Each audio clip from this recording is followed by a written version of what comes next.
चलिए, good evening everybody. क्या आप सभी को मेरी आवाज और वीडियो क्लियर है? क्या आप सभी को मेरी आवाज और वीडियो क्लियर है? अगर आपको मेरी आवाज और वीडियो क्लियर हो तो हम अपने लेक्चर को स्टार्ट कर सकते हैं। चलिए, तो मेरे ख्याल से सब कुछ ओके है, तो लेक्चर को हम लोग स्टार्ट करते हैं। ठीक है, तो आप देखेंगे कि मैंने आपको जो है दो चीजें कंप्लीट करा दी हैं। एक तो सिंगल फेज ट्रांसफार्मर अपना कंप्लीट हो चुका है, दूसरा auto transformer will be completed. ठीक है, नेक्स्ट हम लोग जो है बात करने वाले हैं थ्री फेज ट्रांसफार्मर के बारे में।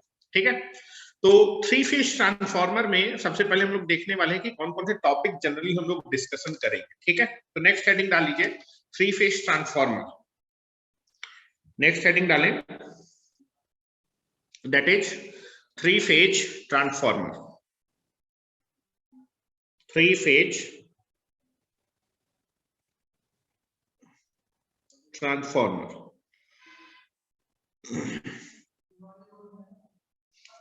Three phase transformer. ठीक है, अब पहले तो सबसे पहले हम लोग देखेंगे थोड़ा सा कंस्ट्रक्शन देखेंगे कि कोर का कंस्ट्रक्शन आपका थ्री फेज ट्रांसफार्मर का कैसा होता है। जनरली थ्री फेज ट्रांसफार्मर में दो तरीके से आप थ्री फेज ट्रांसफार्मर यूज करते हैं। एक थ्री फेज ट्रांसफार्मर बैंक होता है और एक थ्री फेज ट्रांसफार्मर यूनिट होता है। ठीक है, जनरली जो है थ्री फेज ट्रांसफार्मर बैंक में हम क्या करते हैं, three individual single phase transformer को आपस में कंबाइन करते हैं और कंबाइन करने के बाद हम लोग थ्री फेज ट्रांसफार्मर क्या करते हैं, बनाते हैं। ठीक है, तो जनरली आपके पास मैंने बोला कि थ्री फेज ट्रांसफार्मर दो तरीके के होते हैं। एक थ्री फेज ट्रांसफार्मर बैंक होता है, उसके अपने अलग एडवांटेज हैं। दूसरा एक होता है थ्री फेज ट्रांसफार्मर यूनिट।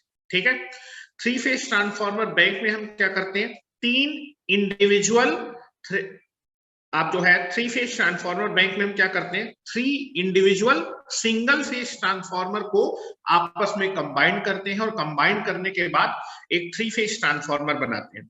जब मैं three individual single phase transformer को आपस में आपका कनेक्ट करूंगा तो जो थ्री फेज ट्रांसफार्मर बनता है उसको हम बोलते हैं थ्री फेज ट्रांसफार्मर बैंक। ठीक है, और थ्री फेज ट्रांसफार्मर बैंक की हेल्प से हम लोग जो है थ्री फेज ट्रांसफार्मर यूनिट क्या करते हैं, बनाते हैं। मतलब सबसे पहले थ्री फेज ट्रांसफार्मर बैंक बनाया गया था, उसी कॉन्सेप्ट को यूज किया गया था three phase that is three phase transformer unit को बनाने के। उस यूनिट के अंदर आपके पास क्या होगा, थ्री फेज वाइंडिंग होगी जिनको थ्री फेज कनेक्शन में हम क्या करेंगे, कनेक्ट करेंगे। दोनों के ही अलग अलग एडवांटेज है और दोनों को हम स्पेसिफिक तरीके से आप प्रैक्टिकली पर्पज में दोनों को ही यूज करते हैं। क्या एडवांटेज है क्या डिसएडवांटेज है वो भी हम लोग बाद में देखेंगे। तो पहले हम लोग कंस्ट्रक्शन देखेंगे, कोर का कंस्ट्रक्शन कैसा होता है। ठीक है, बैंक में कोर का कंस्ट्रक्शन कैसा होता है, थ्री फेज ट्रांसफार्मर यूनिट में आपका कंस्ट्रक्शन कैसा होता है, कोर वो का। ठीक है, यहां भी आपका थ्री फेज ट्रांसफार्मर में आपका कोर के हिसाब से दो टाइप के ट्रांसफार्मर है, कोर टाइप और आपका सेल टाइप। ठीक है, उसको हम लोग डिस्कशन करेंगे। ठीक है, तो सबसे पहले जो हम लोग यहाँ पर टॉपिक पढ़ने वाले हैं that is a construction. First stage, nothing but the construction. First stage we will discuss construction. Construction of three phase transformer. ठीक है, उसके बाद नेक्स्ट हम लोग बात करेंगे कनेक्शन। ठीक है, थ्री फेज ट्रांसफार्मर की जो वाइंडिंग होंगी, प्राइमरी वाइंडिंग और सेकेंडरी वाइंडिंग को हम लोग स्टार में भी कनेक्ट कर सकते हैं, डेल्टा में भी कनेक्ट है। इस हिसाब से 4 टाइप के कनेक्शन पॉसिबल होंगे। थ्री फेज ट्रांसफार्मर में जो वाइंडिंग है उनको हम लोग 4 तरीके से कनेक्ट कर सकते हैं। दोनों प्राइमरी और सेकेंडरी को स्टार स्टार में कनेक्ट कर सकते हैं, स्टार डेल्टा में कनेक्ट करते हैं, डेल्टा स्टार में कनेक्ट कर सकते हैं और डेल्टा डेल्टा में कनेक्ट कर सकते हैं। दूसरा जो टॉपिक होगा थ्री फेज ट्रांसफार्मर में, दैट इज द कनेक्शन, जिसको वेक्टर ग्रुप भी बोलते हैं, ठीक है, कनेक्शंस, ठीक है। नेक्स्ट हम लोग देखेंगे harmonic analysis. Three phase transformer में हार्मोनिक एनालिसिस, डेल्टा डेल्टा में कौन सा हार्मोनिक होता है, कौन सा सीक्वेंशियल कंपोनेंट होता है, ठीक है। Harmonic analysis in the three phase transformer, very very important. Depending upon the connection अलग अलग हार्मोनिक होते हैं, उनके अलग अलग डिसएडवांटेज होते हैं और कुछ हार्मोनिक के आपके एडवांटेज होते हैं। वी विल डिस्कस हार्मोनिक्स, ठीक है। नेक्स्ट हम लोग एक कॉन्सेप्ट देखेंगे टर्सरी वाइंडिंग का। आपका जो है ट्रांसफार्मर में टर्सरी वाइंडिंग आपकी यूज की जाती है। जब मैं आपको ऑटो ट्रांसफार्मर पढ़ा रहा था, ऑटो ट्रांसफार्मर में टर्सरी वाइंडिंग आपका डेल्टा डेल्टा में कनेक्ट की थी, ठीक है। तो टर्सरी वाइंडिंग के क्या एडवांटेज होते हैं, क्या डिसएडवांटेज होते हैं, वो सारी की सारी चीजें हम लोग डिस्कस करेंगे। तो next topic is nothing but the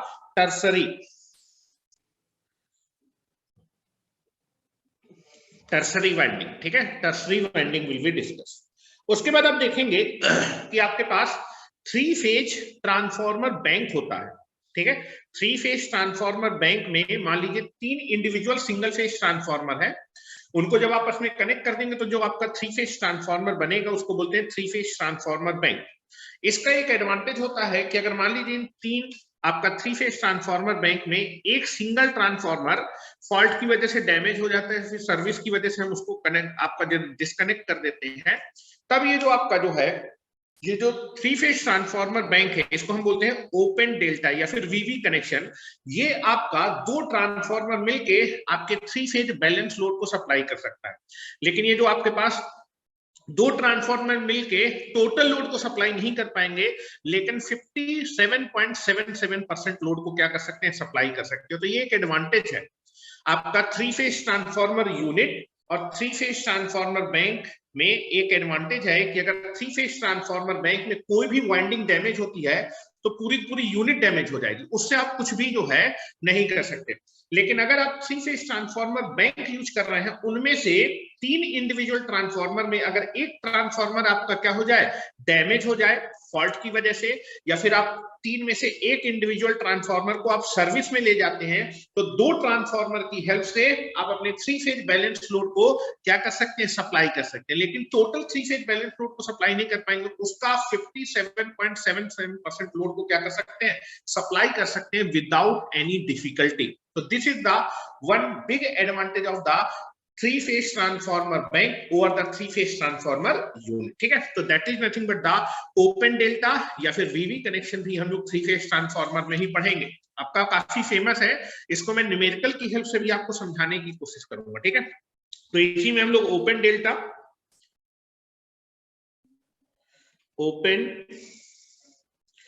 delta और उसको बोलते हैं VV कनेक्शन, वीवी कनेक्शन, जो कि आपका delta delta three phase transformer bank ही होता है, ठीक है। We will discuss. उसके बाद हम लोग पढ़ेंगे स्कॉट कनेक्शन, जो कि थ्री फेज को टू फेज में कन्वर्ट करता है। थ्री फेज सप्लाई को अगर आप टू फेज सप्लाई में कन्वर्ट करना चाहते हो तो कैसे कन्वर्ट करते हैं, we will discuss in the Scott connection. Next हम लोग डिस्कस करेंगे थ्री फेज ट्रांसफार्मर में ही स्कॉट कनेक्शन,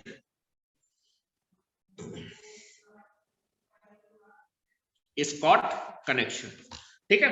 तो ये लगभग जो है मैंने सिलेबस लिखा है, जो कि आपका हम लोग यहाँ पर आपका क्या करने वाले हैं बेटा, इस सिलेबस को हम लोग डिस्कस करने वाले हैं। थ्री फेज ट्रांसफार्मर में हर एक चीज काफी इंपॉर्टेंट है, ठीक है। तो हम लोग 1 बाय 1 करते हुए सारी की सारी चीजें पढ़ने वाले, ठीक है।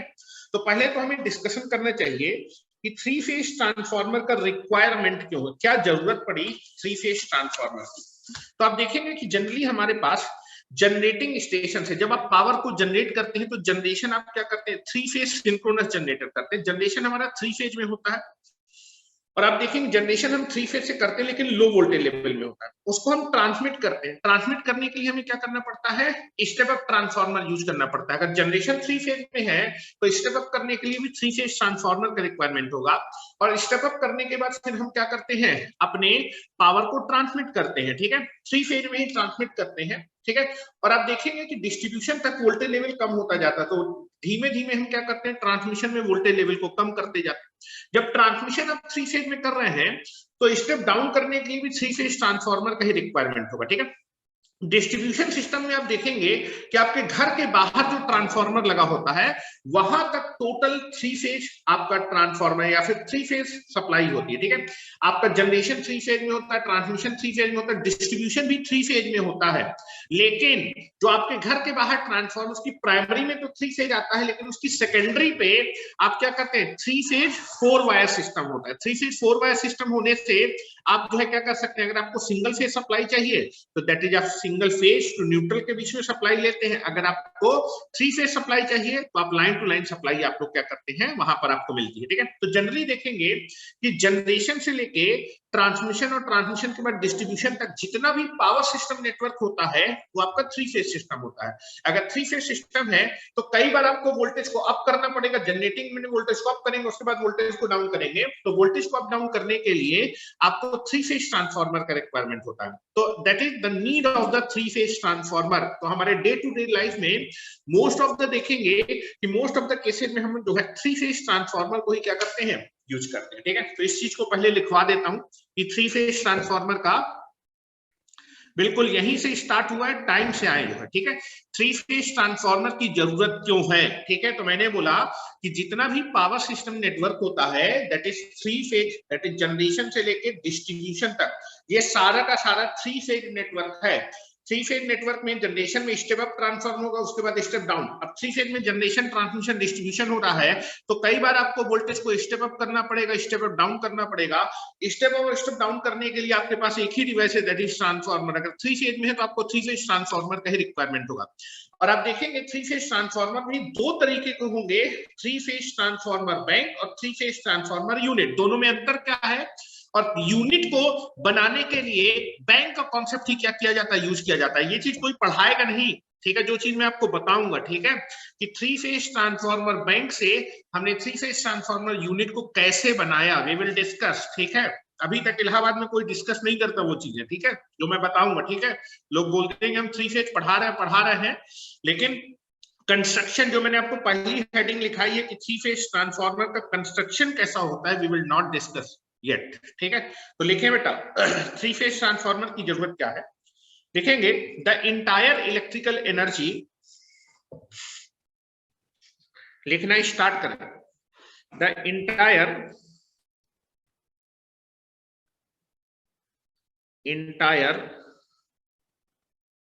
Electrical energy is generated. क्योंकि आप देखेंगे single phase transformer, auto transformer आपके कॉलेजों में पढ़ाया जाता है, 3 फेज ट्रांसफार्मर आपका पढ़ाया नहीं जाता, जबकि प्रैक्टिकली यही ट्रांसफार्मर आप देखेंगे कि डे टू डे लाइफ में यूज किया जाता है। इसलिए बहुत ध्यान से पढ़िएगा, थोड़ी सी चीजें टफ है लेकिन मैं आपको बड़ी आसानी से चीजें समझा दूंगा। ठीक है, लेकिन आप 1 बाय 1 करते हुए चीजें देखते जाइए कि मैं कैसी चीजें कर रहा हूं। The entire electrical energy is generated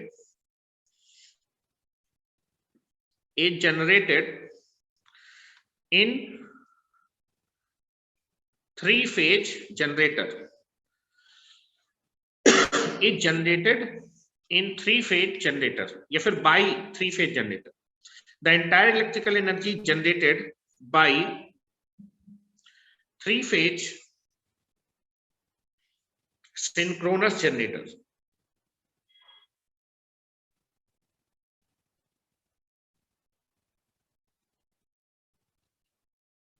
synchronous generator, तो आपका जो इलेक्ट्रिकल एनर्जी का जनरेशन है वो आपका 3 फेज सिंक्रोनस जनरेटर, 3 फेज में जनरेशन होता है। इसके बाद हम इस एनर्जी को ट्रांसमिट करते हैं और ट्रांसमिट करने के बाद डिस्ट्रीब्यूट करते हैं, और ये सारा का सारा सिस्टम आपका 3 फेज नेटवर्क में ही होता है। ठीक है, which is then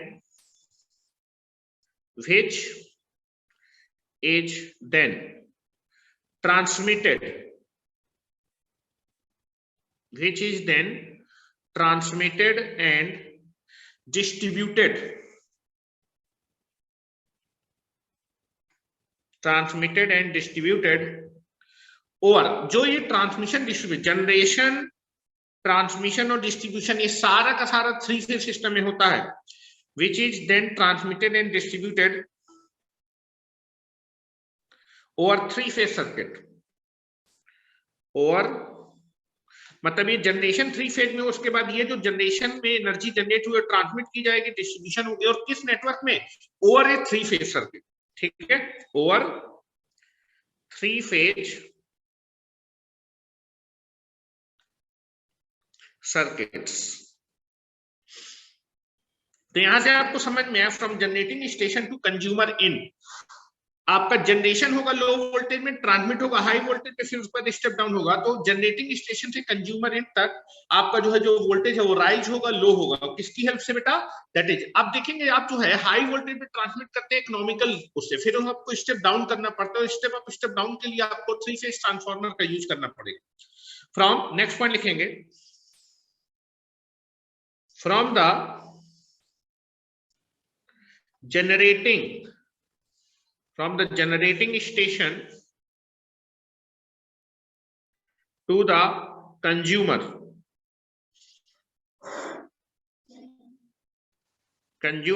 end, the voltage is rise and down, the voltage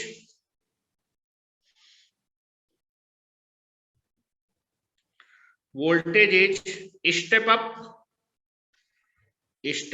and step down, generating station से कंज्यूमर तक कई बार आपको स्टेप अप और स्टेप डाउन करना पड़ता है, step up and step down, the voltage is step up and step down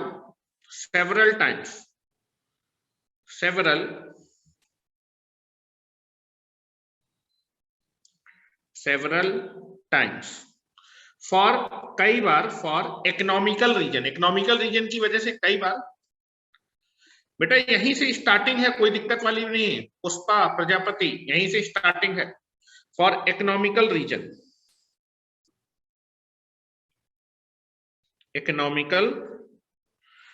regions, ठीक है।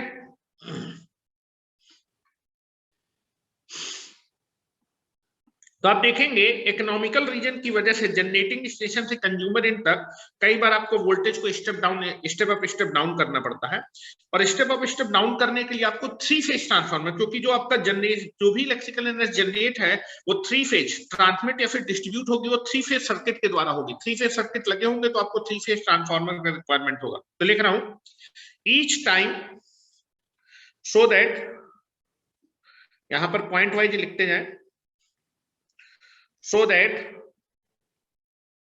each time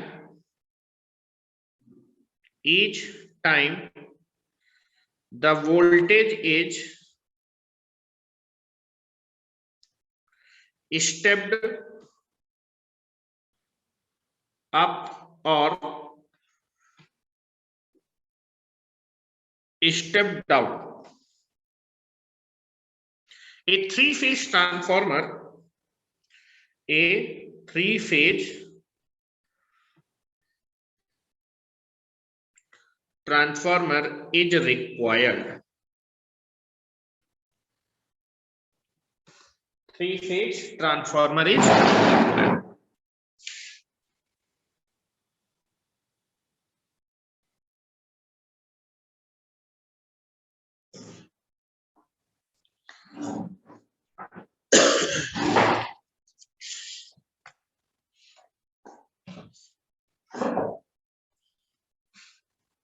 इसीलिए जनरली जो है आप देखेंगे जो पावर सिस्टम है वो 3 फेज नेटवर्क होता है, इसलिए लार्ज क्वांटिटी में 3 phase transformer day to day life में क्या किया जाता है, यूज किया जाता है।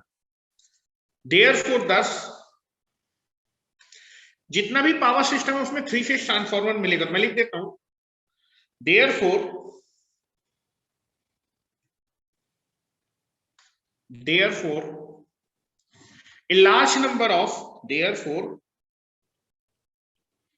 a large number of 3 phase क्योंकि एक ट्रांसफार्मर ने मान लो 11 केवीए से 400 केवीए पे आपने स्टेप अप किया, फिर 400 से 220, फिर स्टेप डाउन, फिर 220 से 132 से 132 से फिर आपने 66 से 33 से 11 से आपका जो है that is nothing but the 230 या फिर 400 वोल्ट। ठीक है, तो कई large number of three phase transformer use होंगे, therefore a large number of three phase transformer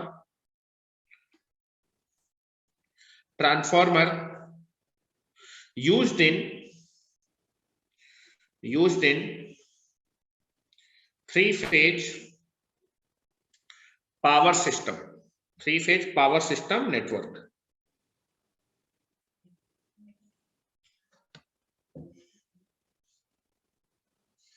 ठीक है, अब थ्री फेज ट्रांसफार्मर दो टाइप से बनाए जा सकते हैं।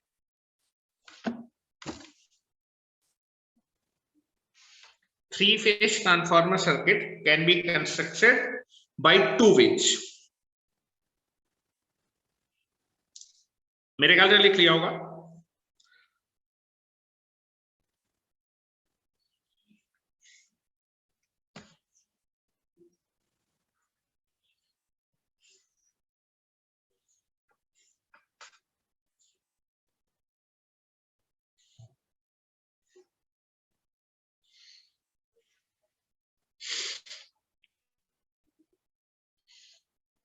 चलिए मेरे ख्याल से हो गया होगा।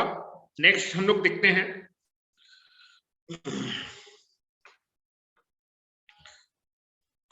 दो तरीके से थ्री फेज ट्रांसफार्मर सर्किट आपके बनाए जाते हैं, कंस्ट्रक्टेड किए जाते हैं। तो लिख रहे हो बेटा, three phase transformer circuit, three phase transformer circuit can be constructed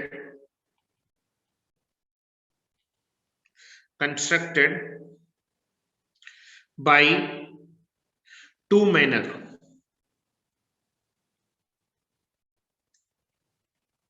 ठीक है, three phase transformer circuit can be constructed by two manner, दो तरीके से बनाया जा सकता है।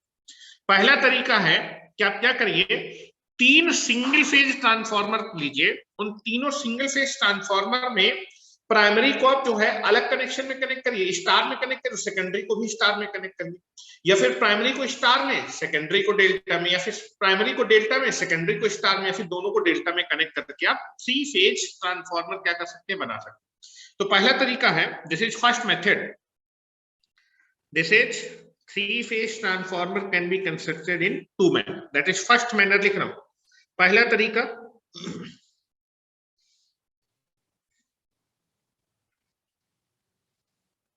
ठीक है, पहले तरीके में हम क्या करते हैं, तीन सेपरेट सिंगल फेज ट्रांसफार्मर लेते हैं और उनको हम लोग सुटेबली प्राइमरी और सेकेंडरी को हम स्टार डेल्टा में किसी में भी कनेक्ट करते हैं, और कनेक्ट करने के बाद हमारे पास एक थ्री फेज ट्रांसफार्मर बनता है। ऐसे अरेंजमेंट को हम बोलते हैं three phase transformer bank. Three phase transformer bank अलग है, वो भी एक थ्री फेज ट्रांसफार्मर ही है, और थ्री फेज ट्रांसफार्मर यूनिट अलग है। दोनों चीजें अलग है, दोनों एक तरीके के थ्री फेज ट्रांसफार्मर, लेकिन यूनिट का एप्लीकेशन अलग है और आपका ट्रांसफार्मर बैंक का एप्लीकेशन अलग है। ठीक है, लेकिन दोनों ही यूज किए जाते हैं। सर वीडियो इको कर रहा है, ज्यादा इको नहीं कर रहा होगा, थोड़ा सा खाली कमरे में हूँ। ठीक है, मेरे घर में थोड़ा लकड़ी का काम लगा है तो वहां पर आवाज आ रही है, इसलिए मैं थोड़ा सा ऊपर वाले कमरे में बना रहा हूँ, थोड़ा सा मैनेजेबल होगा, कोई ऐसी दिक्कत तो नहीं है। ठीक है, चलो तो फर्स्ट मैनर में लिख रहे हैं। पहला तरीका है three separate, that is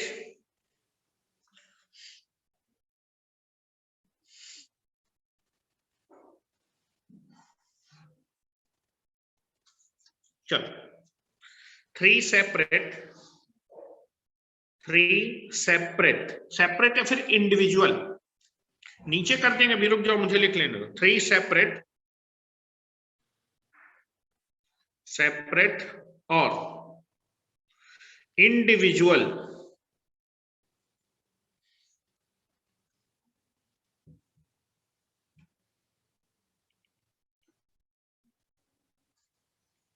3 separate or individual single phase transformer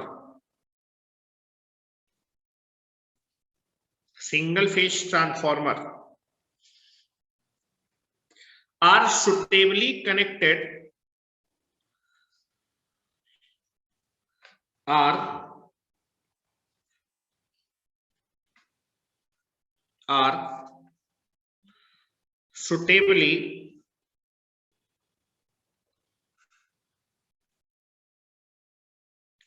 suitably connected in primary and secondary side, in primary as well as secondary side. Primary side भी आप कनेक्ट करते हैं और सेकेंडरी साइड भी कनेक्ट करते हैं. Side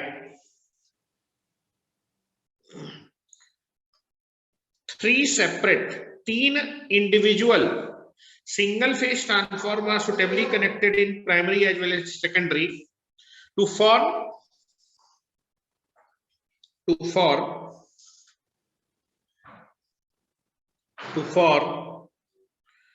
3 phase transformer. 3 phase transformer.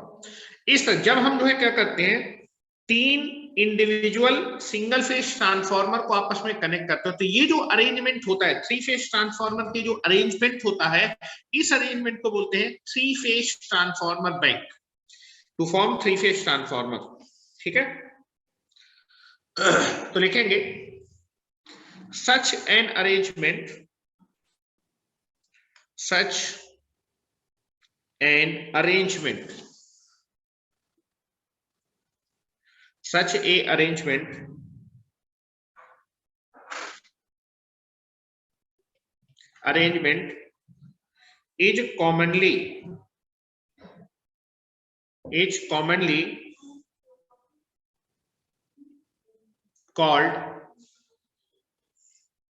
commonly called three phase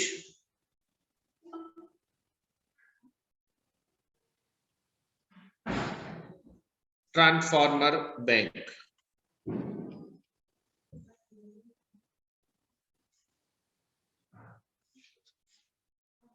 Such an arrangement is commonly called 3 phase transformer bank. अब मैं इसको बना के दिखा देता हूं थोड़ा सा. ठीक है,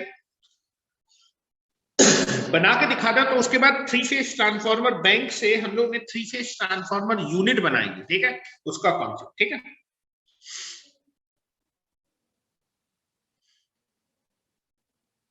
इसको लिख लीजिए. थोड़ा सा मैं आपको स्टार और डेल्टा कनेक्शन के बारे में एक बार बता देता हूं. स्टार और डेल्टा कनेक्शन के बारे में बता देता हूं, जिससे कि आपको चीजें क्लियर रहे.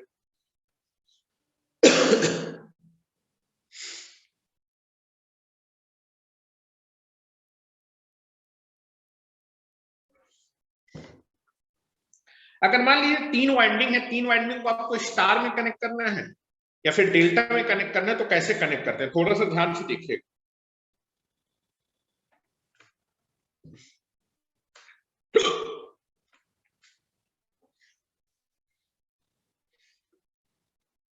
चलिए, मेरे ख्याल से हो गया होगा. Now this is, you can be so here. मान लीजिए मेरे पास 3 वाइंडिंग है.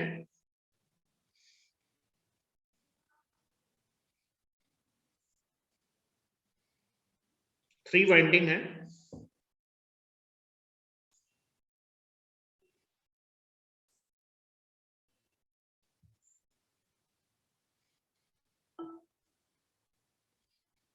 बिल्कुल ही बेसिक से मैं बता रहा हूं कि आपको कुछ नहीं आता. 3 वाइंडिंग है.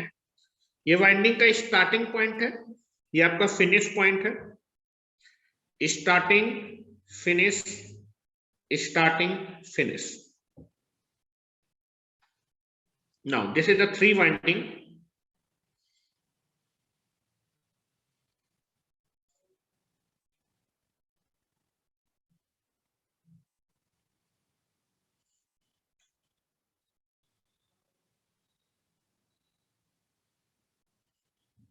ठीक है, now this is starting finish, starting finish, starting finish. अगर आप इन तीनों वाइंडिंग को स्टार कनेक्शन में कनेक्ट करना चाहें, सर 3 अलग अलग ट्रांसफार्मर को कैसे कनेक्ट करते हैं बता रहे हैं भैया, क्यों टेंशन में ले रही हो? जो है सीरीज में पैरेलल में क्यों टेंशन ले रही हो? अभी कनेक्ट करके बता रहे हैं ना, रुक तो जाओ। ठीक है कि पहले से अभी मैंने दूसरा मैंने बता दिया क्या? थोड़ा सा थम तो जाओ जो है तुम लोग, मैं बता रहा हूं कैसे कनेक्ट करते हैं। नाउ अगर मैं इन तीनों वाइंडिंग को अगर आप स्टार में कनेक्ट करना चाहते हैं तो तीनों की या तो फिनिश टर्मिनल को शॉर्ट करें। शॉर्ट करने का मतलब होता है कि तीनों को एक कॉमन पॉइंट से कनेक्ट कर देना। या तो मैं तीनों के फिनिश पॉइंट को सेम टर्मिनल फिनिश को शॉर्ट कर दूंगा, या फिर तीनों के स्टार्टिंग टर्मिनल को शॉर्ट कर दूंगा। तो नाउ मैं इन तीनों को जो है कनेक्ट करने वाला हूं किसमें? दैट इज, अब मैं कनेक्ट करने जा रहा हूं किसमें? दैट इज स्टार कनेक्शन में कनेक्ट करना चाहिए तो तीनों के फिनिश टर्मिनल को आपस में क्या कर दीजिए? शॉर्ट कर दीजिए। तीनों के एक एक टर्मिनल को आपस में शॉर्ट कर दीजिए।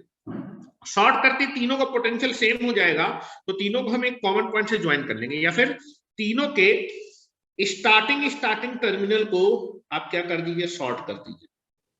ठीक है, शॉर्ट करने के बाद ध्यान से देखिए, अगर जैसे मैं इसको शॉर्ट करूंगा, जैसे मैं शॉर्ट करूंगा तीनों का पोटेंशियल सेम हो जाएगा, तो same figure can be written like this.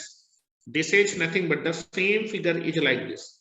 Now this is, पहले इसको बना लीजिए।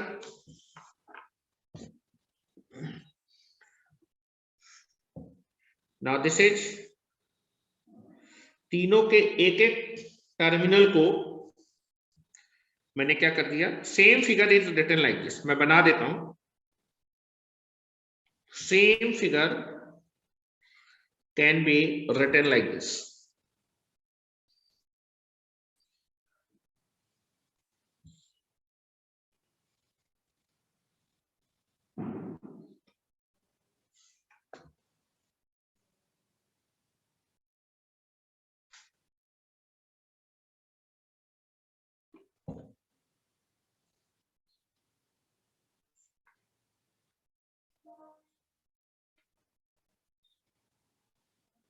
like this. ठीक है, now this is starting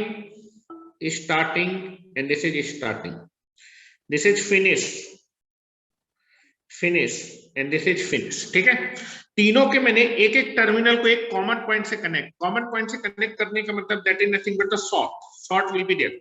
तो this is the star connection. एक ऐसा कनेक्शन है, स्टार्ट कनेक्शन है बेटा। This is star connection. तो या तो तीनों के फिनिश टर्मिनल को शॉर्ट कर दीजिए, या फिर एक कॉमन पॉइंट से कनेक्ट कर दीजिए, this is the common point. ठीक है, या फिर तीनों के स्टार्टिंग टर्मिनल को एक कॉमन पॉइंट से कनेक्ट कर दीजिए। Now this is like this.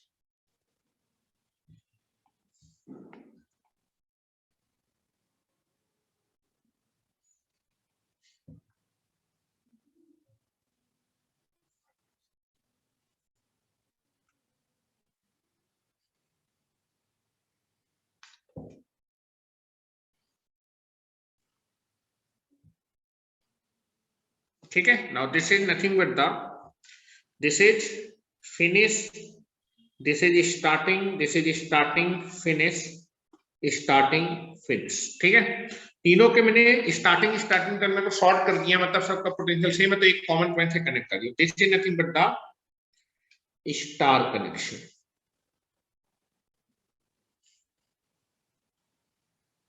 ठीक है, this is nothing but the star connection. तो अगर आप तीन वाइंडिंग को स्टार कनेक्शन में कनेक्ट करना चाहते हो तो this is the figure. This is nothing but the star connection. इस तरह हम लोग बना देंगे।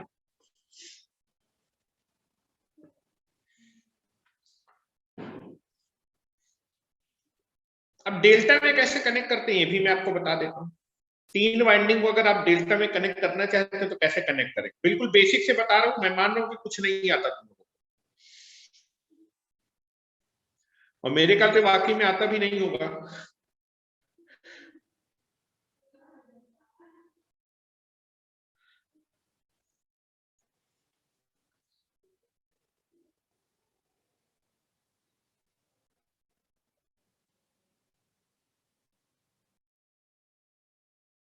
आप लोग बनाइए।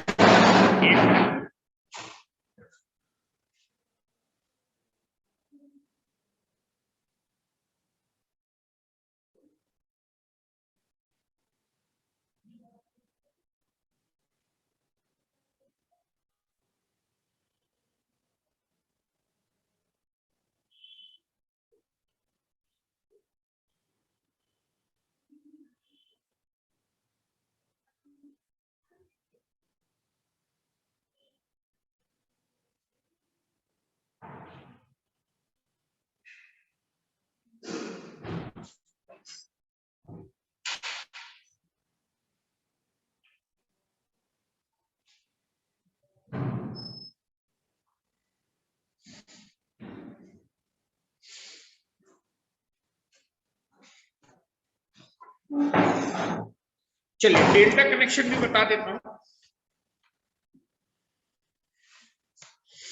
चलो डेल्टा कनेक्शन के बारे में बात करते हैं कि वाइंडिंग्स को अगर आप डेल्टा कनेक्शन में कनेक्ट करना चाहते, नाउ दिस इज डेल्टा। अब देखेंगे अगर मैं तीन वाइंडिंग को डेल्टा में कनेक्ट करना चाहता हूं तो कैसे कर सकते हैं। पहले मैं डेल्टा कनेक्शन दिखा देता हूं आपको। ना यहां पर आपने हेडिंग डाल लीजिएगा स्टार कनेक्शन, स्टार कनेक्शन। अब आप डालिए heading delta connection, delta connection. Now this is the delta connection. तीन वाइंडिंग को मैं डेल्टा में कनेक्ट करने जा रहा हूं। मेरे पास तीन वाइंडिंग है।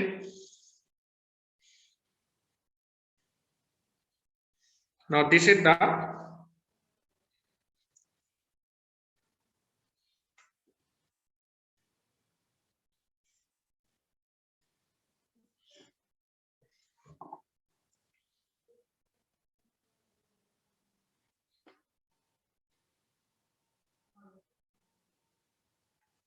चलो, now this is the starting point, this is finish, this is the starting, finish, this is starting and this is the finish। ठीक है, तो अगर आप तीन वाइंडिंग को आप डेल्टा कनेक्शन में कनेक्ट करना चाहते हो तो पहले के फिनिश को दूसरे के स्टार्टिंग से कनेक्ट कर दीजिए। फिर कनेक्ट करने के बाद शॉर्ट कर दीजिए, कॉमन पॉइंट से कनेक्ट है, this is the common point. दूसरे के फिनिश को तीसरे के स्टार्टिंग से कनेक्ट कर दीजिए और तीसरे के फिनिश को पहले के स्टार्टिंग पॉइंट से कनेक्ट कर दीजिए, तो आपकी वाइंडिंग किस कनेक्शन में कनेक्ट हो जाएगी, डेल्टा कनेक्शन में कनेक्ट हो जाएगी। फॉर डेल्टा कनेक्शन, हेलो, पहली वाइंडिंग के फिनिश टर्मिनल को दूसरी के स्टार्टिंग से कनेक्ट करना है, दूसरे के फिनिश को तीसरे के स्टार्टिंग पॉइंट से कनेक्ट करना है और तीसरे के फिनिश को पहले के स्टार्टिंग पॉइंट से कनेक्ट करना है। तो this is nothing but the delta connection. इसी चीज को आप ऐसे भी बना सकते हैं। नाउ दिस इज, ध्यान से देखिए, दिस इज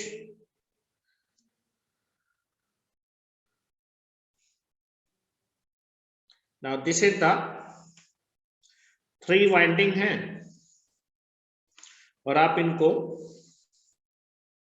डेल्टा कनेक्शन में कनेक्ट करना चाहते हैं। ठीक है, now this is the starting, finish, starting, finish, starting and finish. ठीक है, जरा ध्यान से देखिए, अगर मैं इन तीनों वाइंडिंग को डेल्टा कनेक्शन में कनेक्ट करूं तो पहले के फिनिश को दूसरे के स्टार्टिंग से, दूसरे के फिनिश को तीसरे के स्टार्टिंग से, और बेटा तीसरे के फिनिश को पहले के स्टार्टिंग से क्या कर दूंगा, कनेक्ट कर दूंगा। ठीक है, तो कनेक्ट कर रहा हूं, ध्यान से देखिए, पहले के फिनिश टर्मिनल को पहले के फिनिश टर्मिनल को दूसरे के स्टार्टिंग से, दूसरे के फिनिश टर्मिनल को तीसरे के स्टार्टिंग से, और बेटा तीसरे के फिनिश टर्मिनल को पहले के स्टार्टिंग से क्या कर देना, कनेक्ट कर। Now this is nothing but the delta connection. This is nothing but the delta connection.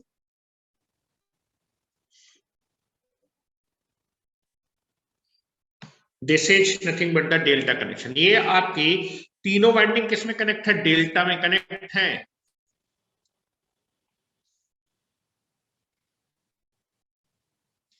ये आपके तीनों के तीनों वाइंडिंग डेल्टा में कनेक्ट हैं।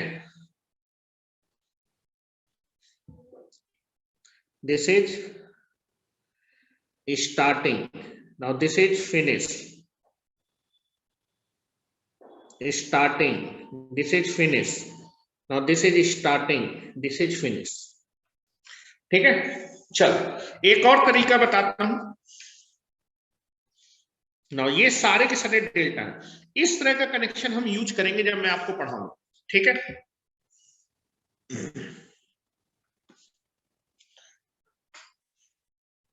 This is the delta connection.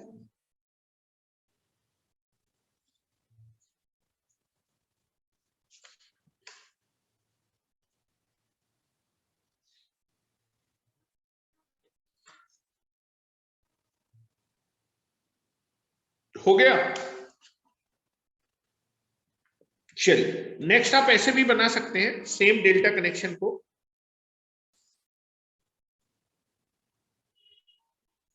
ये आपके पास तीन वाइंडिंग्स हैं और इन तीनों वाइंडिंग को आप डेल्टा कनेक्शन में कनेक्ट करना चाहते हैं। Now this is the starting point, finish point, starting point, finish point, starting point, finish point. अगर आप इन तीनों वाइंडिंग को डेल्टा कनेक्शन में कनेक्ट करते हो, पहले के फिनिश को दूसरे के स्टार्टिंग से कनेक्ट करिए, दूसरे के फिनिश को तीसरे के स्टार्टिंग से, और बेटा तीसरे के फिनिश को पहले के स्टार्टिंग से कनेक्ट करिए। Now I can be connected. पहले के फिनिश को दूसरे के स्टार्टिंग से, दूसरे के फिनिश को तीसरे के स्टार्टिंग से, और बेटा तीसरे के फिनिश को पहले के स्टार्टिंग से क्या करना है, कनेक्ट करना है। Now you can be connected like this.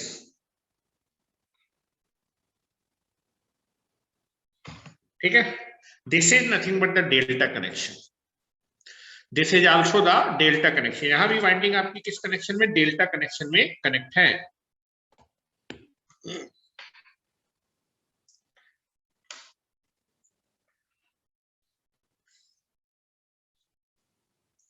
अच्छा, थ्री फेज बैलेंस सिस्टम का मतलब क्या होता है, ये भी मैं आपको थोड़ा सा पहले बता दूं। थ्री फेज बैलेंस सिस्टम का मतलब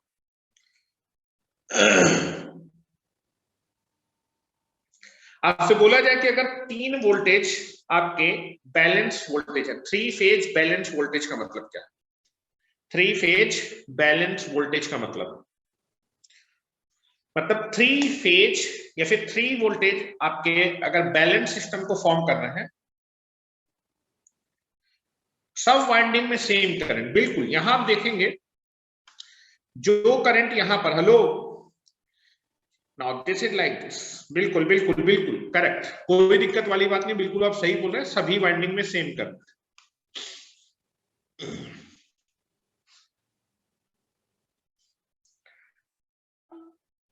सभी वाइंडिंग में जनरली फेज करंट सेम होगा। फेज करंट जो अंदर सर्कुलेट करेगा phase.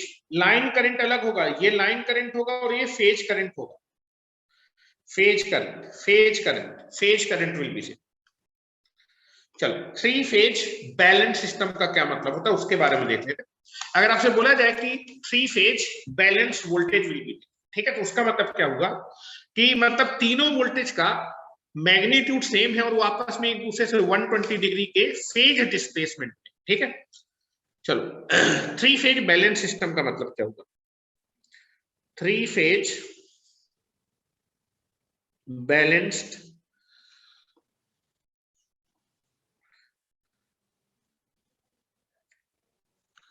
Three phase balanced system. तो आपको समझाने के लिए मैं थ्री फेज बैलेंस वोल्टेज के बारे में बात करूं। थ्री फेज बैलेंस सिस्टम, और उसके लिए मैं वोल्टेज का एग्जांपल, करंट भी ले सकते हैं। Three phase balance current will be there. तो मान लीजिए 3 वोल्टेज हैं आपके पास, VA, VB and VC। RYB भी ले सकते हैं, ABC भी ले सकते हैं। जनरली ABC ज्यादा चलता है, इसलिए मैं ABC ले रहा हूं।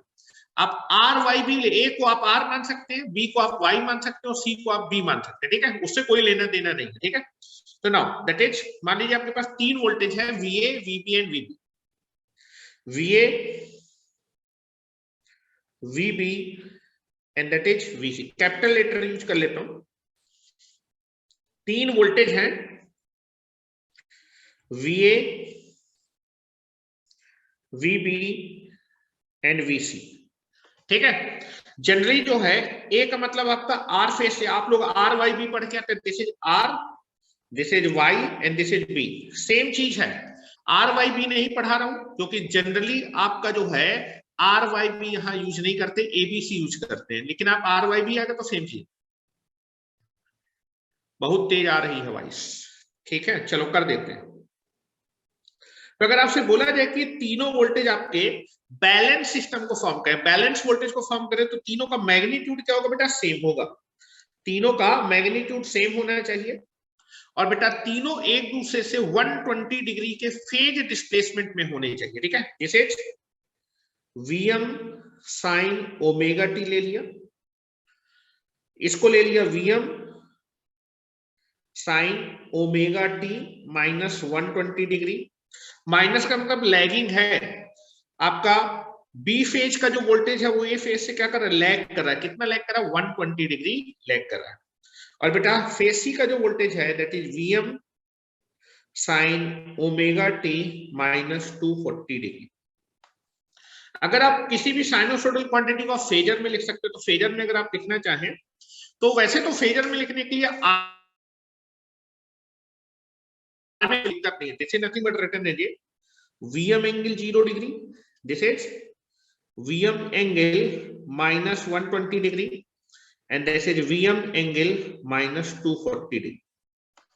और ये तीनों के तीनों क्या है बेटा? दीज आर द, ये तीनों के तीनों वोल्टेज एक बैलेंस सिस्टम को फॉर्म करें। फॉर्म में बैलेंस सिस्टम, फॉर्म ए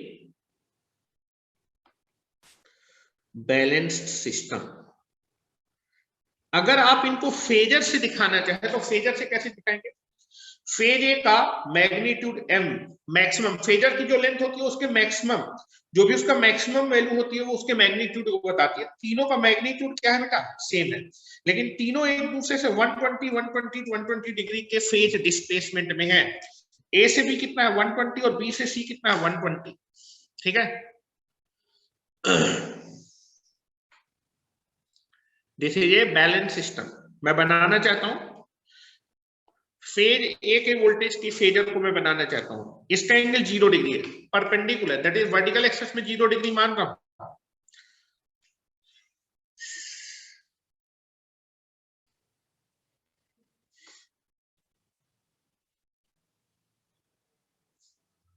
चलो, this is the phasor representation.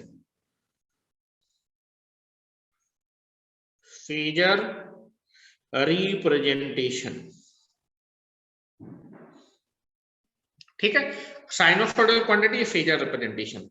तो बैलेंस का मतलब क्या हुआ बेटा? हेलो, बैलेंस का मतलब है कि तीनों का मैग्नीट्यूड क्या है? सेम है। तीनों वोल्टेज का मैग्नीट्यूड सेम है और तीनों आपके वोल्टेज एक दूसरे से 120 के फेज डिस्प्लेसमेंट में है। तो this is called the three phase balance system. ठीक है, तो अगर आपके वोल्टेज का मैग्नीट्यूड सेम है और वो एक दूसरे से 120 डिग्री के फेज डिफरेंट में, तो वो वोल्टेज आपके बैलेंस सिस्टम को फॉर्म करेंगे। तो लिख रहा हूं फॉर ए बैलेंस सिस्टम, या फिर पहले मैं फेजर बना देता हूं, VA का फेजर बना रहा हूं, that is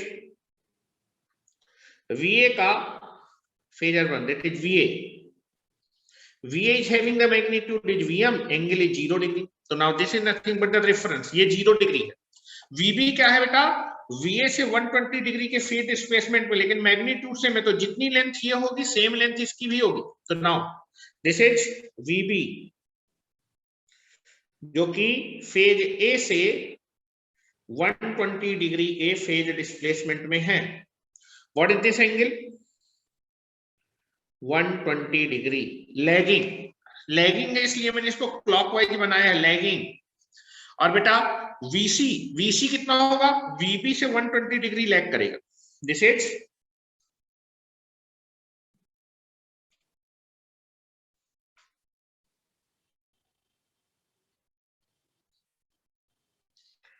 VC is nothing but the VM angle minus 240, मतलब रेफरेंस VA से कितना है? 240, 240। ये एंगल है बेटा, ये वाला एंगल 120 है, ये एंगल आपका 240, तो ये एंगल कितना होगा? This angle is nothing but the 120। ठीक है, this is nothing but known as a balance.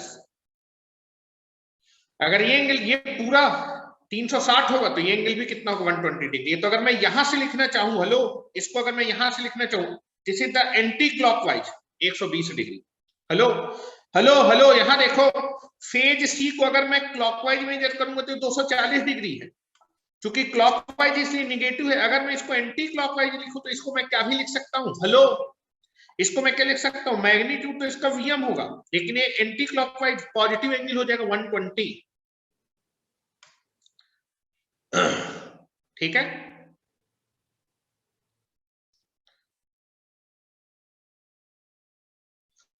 This is a balanced 3 phase system. This is a balanced 3 phase system. ये लेंथ, हेलो, ये लेंथ, ये लेंथ और ये length तीनों बराबर हैं, और तीनों एक दूसरे से 120 120 120 डिग्री के फेज शिफ्ट में। For a balanced system, magnitude will be equal and phase displacement of each phase is nothing but the 120 degree.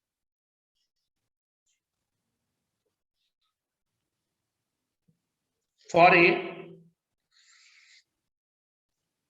balanced system, magnitude of each phase is equal.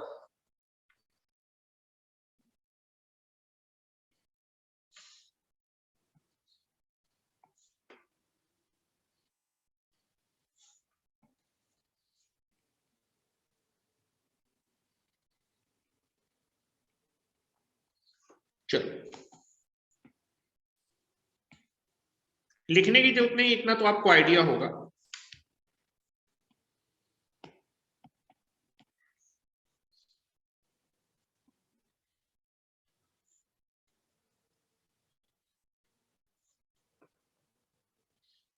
चलो, अगर आपके वोल्टेज बैलेंस हैं तो उनका phasor addition 0 होगा, इनका resultant. अगर आपके तीनों वोल्टेज एक बैलेंस सिस्टम को फॉर्म करें, अगर आपके तीनों वोल्टेज एक बैलेंस सिस्टम को फॉर्म करें तो इनका रिजल्टेंट या फिर फेजर एडिशन कितना होगा? 0 डिग्री होगा। मैं बना के दिखा देता हूं। For a balance system, note करके लिखो, for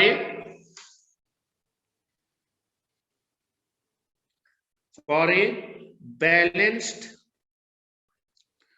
system, the phasor addition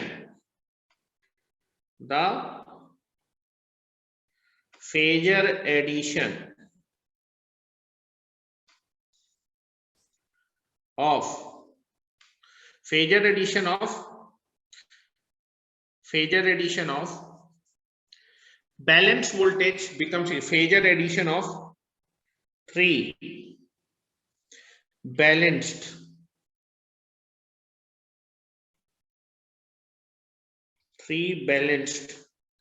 voltage, चाहे वोल्टेज हो चाहे करंट हो, वोल्टेजेज और करंट इज जीरो। चाहे वोल्टेज बैलेंस हो चाहे करंट बैलेंस हो, अगर उनका रिजल्टेंट जीरो होगा, या फिर फेजर एडिशन बोलिए, या फिर the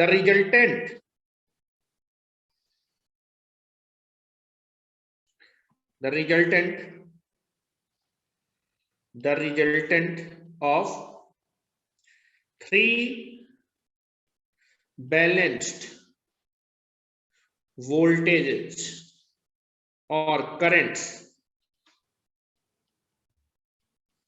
must be zero, must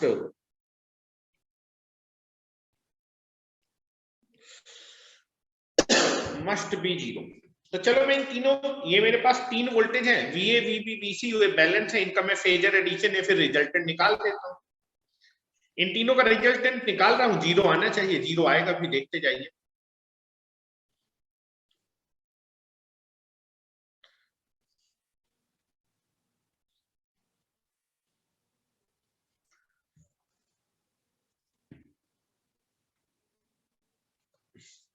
चलो, that is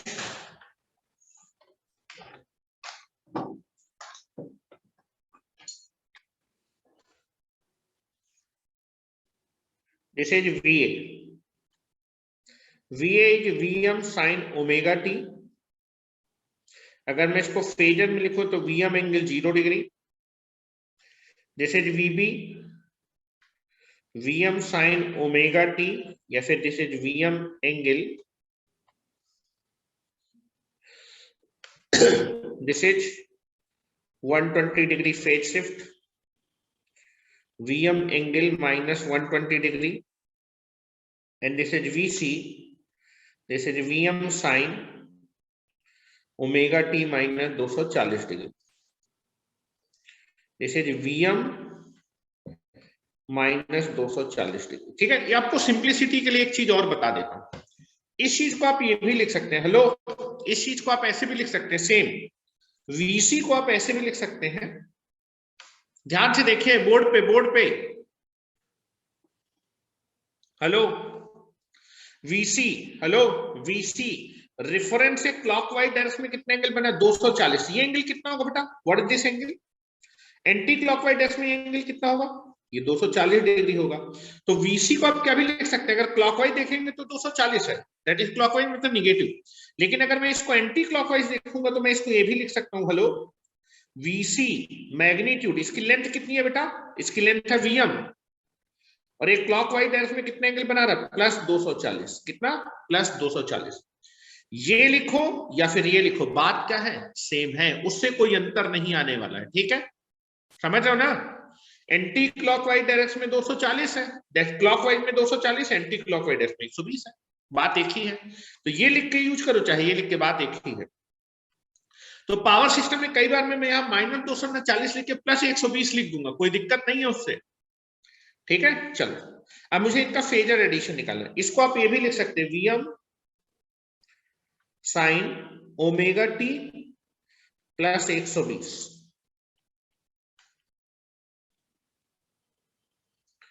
this is VC। VC को आप ये भी लिख सकते हैं, उससे कोई लेना देना नहीं है। ठीक है, इन तीनों का रिजल्टेंट निकाल रहा हूं, चलो रिजल्टेंट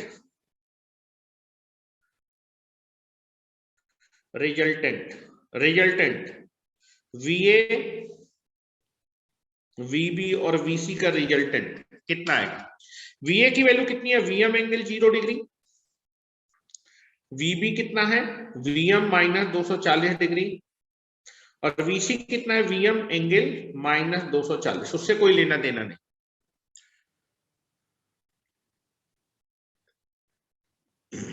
हाँ, तो उससे नहीं है, लीडिंग लैगिंग से कोई अंतर नहीं है, प्लस लो माइनस लो, बात एक ही। मैं दोनों तरीके से आपको दिखा देता हूँ, प्लस लेके भी दिखाता हूँ, माइनस लिया है पहले। ठीक है, दोनों से आंसर सेम आएगा। चलो अब मुझे इनका रिजल्टेंट निकालना है। तो ये क्या है, पोलर फॉर्म में, ऐड करने के लिए रेक्टेंगुलर फॉर्म में लिखना पड़ेगा। चलो लिख देते हैं, हेलो, दिस इज VM, इसको क्या लिख देंगे बेटा, this is VM, hello, R angle theta को क्या लिखते हैं बेटा, R cos theta plus R sin theta. This is VM cos 0 degree plus J VM sin 0 degree plus VM cos minus 240 degree plus J VM sin minus 240 degree plus VM cos minus 240 degree plus J VM sin minus 240 degree. चलो, तो this is VA plus VB plus VC।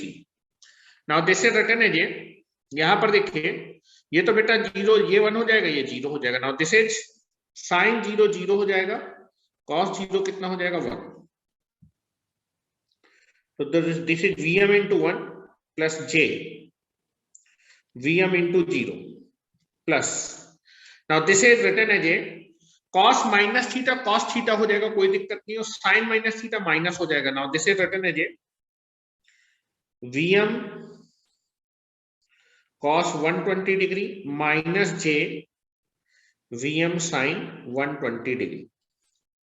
Same चीज यहां भी, cos theta cos minus theta cos theta, sin minus theta minus sin theta. Now this is written as, अलग colour से लिख देता हूं, plus VM cos 240 degree minus J VM sin 240 degree. यहां पर आ जाएगा ये, दिस इज VM, केवल VM बचेगा।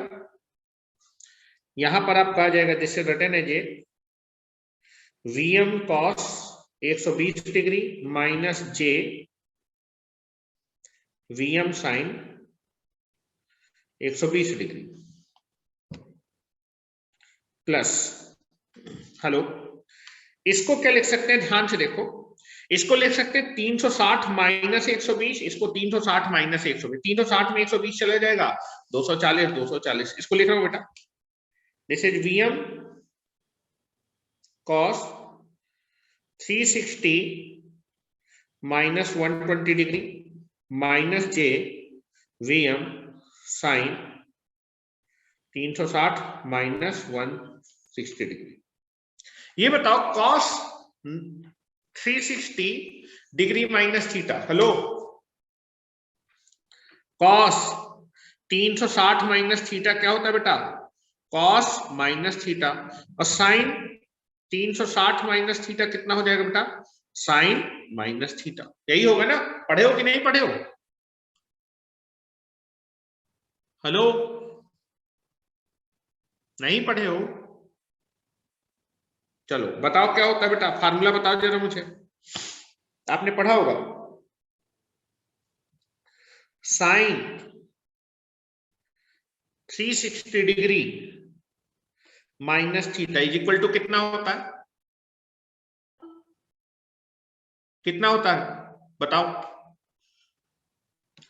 साइन 360 डिग्री माइनस थीटा, ये होता है माइनस साइन थीटा, ठीक है, this is minus sine theta. और बेटा कॉस 360 माइनस थीटा कितना होता है, कॉस थीटा, बिल्कुल, ये अब आपको आना चाहिए, ठीक है, पढ़ के देख लेना, जो साइन यहां पर होता है वही होता है, इसको मैं आपको बता भी देता हूं कैसे आएगी। हेलो, यहां देखो, साइन 360 माइनस, जो चीज यहां होगा सेम चीज, तो ये होता है साइन माइनस थीटा, यहां पर देखो माइनस थीटा, तो यहां भी मैंने माइनस थीटा, और साइन माइनस थीटा कितना हो जाता है, this is minus sine theta. उसी तरह यहां भी सेम चीज है, दैट इज cos 360 माइनस है ना, तो इसको आप लिख सकते हैं, this is cos minus theta and this is cos minus theta cos theta, same चीज, ओके। यहां पर कर देते हैं इसको सेम चीज, यहां अप्लाई कर दो phasor addition, this is VA plus VB plus VC।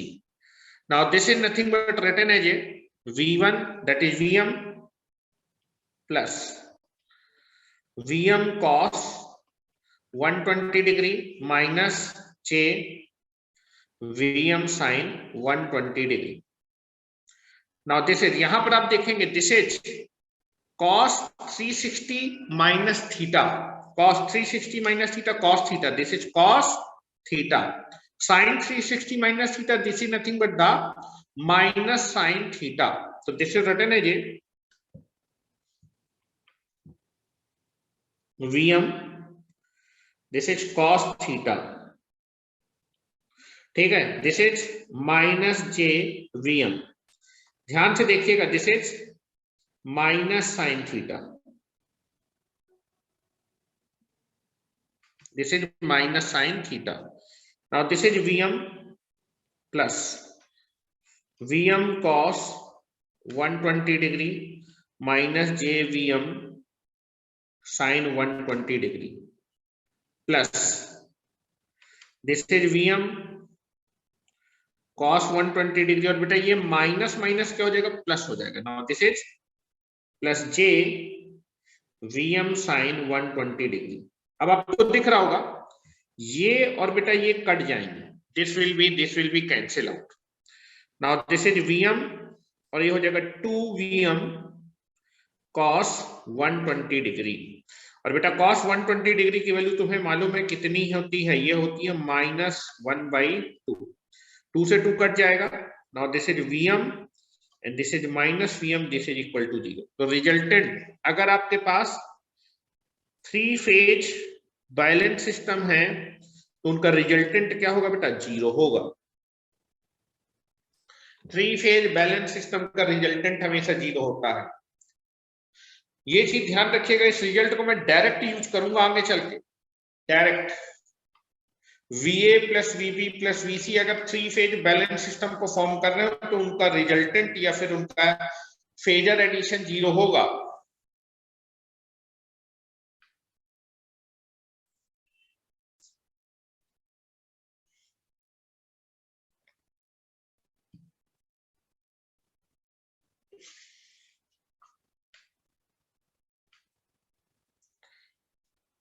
नीचे कर दें,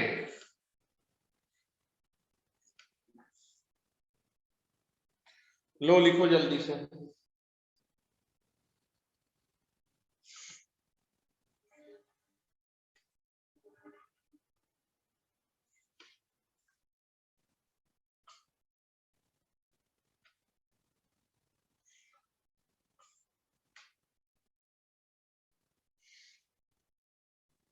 अब मैं 3 फेज ट्रांसफॉर्मर बैंक बना के दिखाता हूं। 3 फेज ट्रांसफॉर्मर बैंक में 3 इंडिविजुअल सिंगल फेज ट्रांसफॉर्मर को प्राइमरी और सेकेंडरी में कनेक्ट करके आप 3 फेज ट्रांसफॉर्मर बनाते हैं, और वो 3 फेज ट्रांसफॉर्मर जो होता है वो आपका स्पेशली उस कनेक्शन को बोलते हैं 3 फेज ट्रांसफॉर्मर बैंक।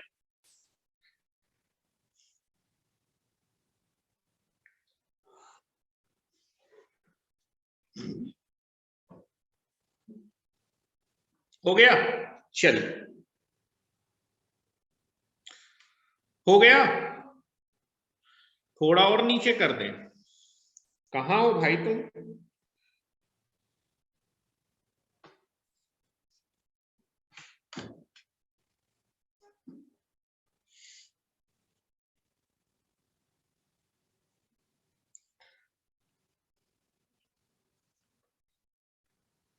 हो गया,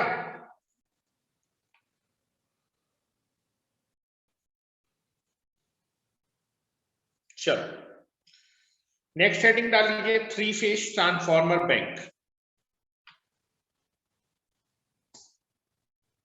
3 फेज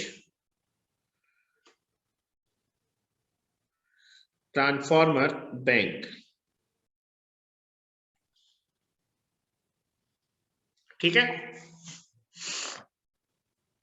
चलो इसके लिए आपको 3 इंडिविजुअल सिंगल फेज ट्रांसफॉर्मर का रिक्वायरमेंट है, तो यहां मैं 3 सिंगल फेज ट्रांसफॉर्मर ले रहा हूं। This is A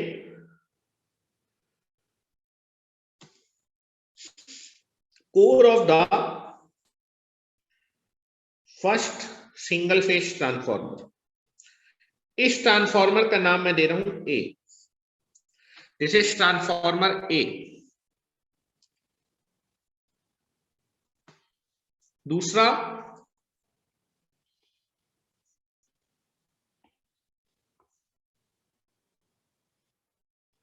this is transformer B,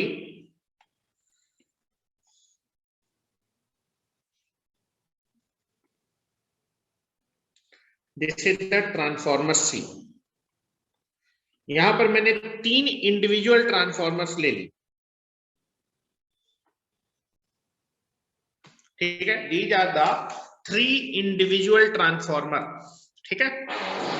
now अब यहां पर मैं प्राइमरी और सेकेंडरी नहीं बोलूंगा, एचवी एलवी लूंगा। प्राइमरी सेकेंडरी इंटरचेंजेबल होती है, but HV and LV will be fix. एक साइड हमेशा एचवी होगा और एक साइड एलवी, उसको आप चेंज नहीं कर सकते। जिसमें नंबर ऑफ टर्न ज्यादा हो वो हमेशा एचवी ही कहलाएगा, जिसमें नंबर ऑफ टर्न कम होंगे वो आपका एलवी कहलाएगा। Now this is the HV of transformer A. HV में नंबर ऑफ टर्न ज्यादा होंगे,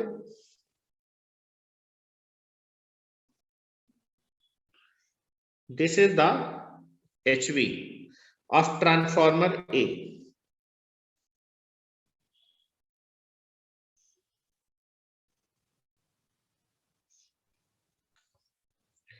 This is the HV of transformer B.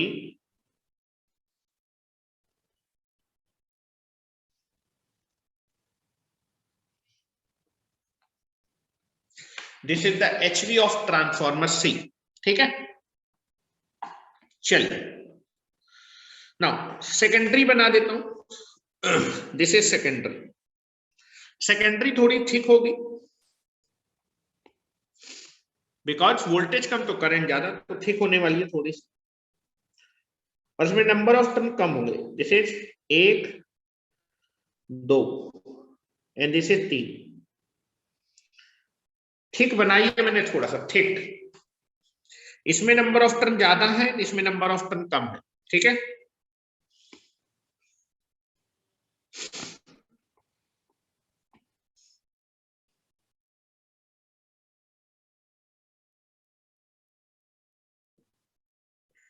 Now this is HV of या फिर LV of transformer B, and this is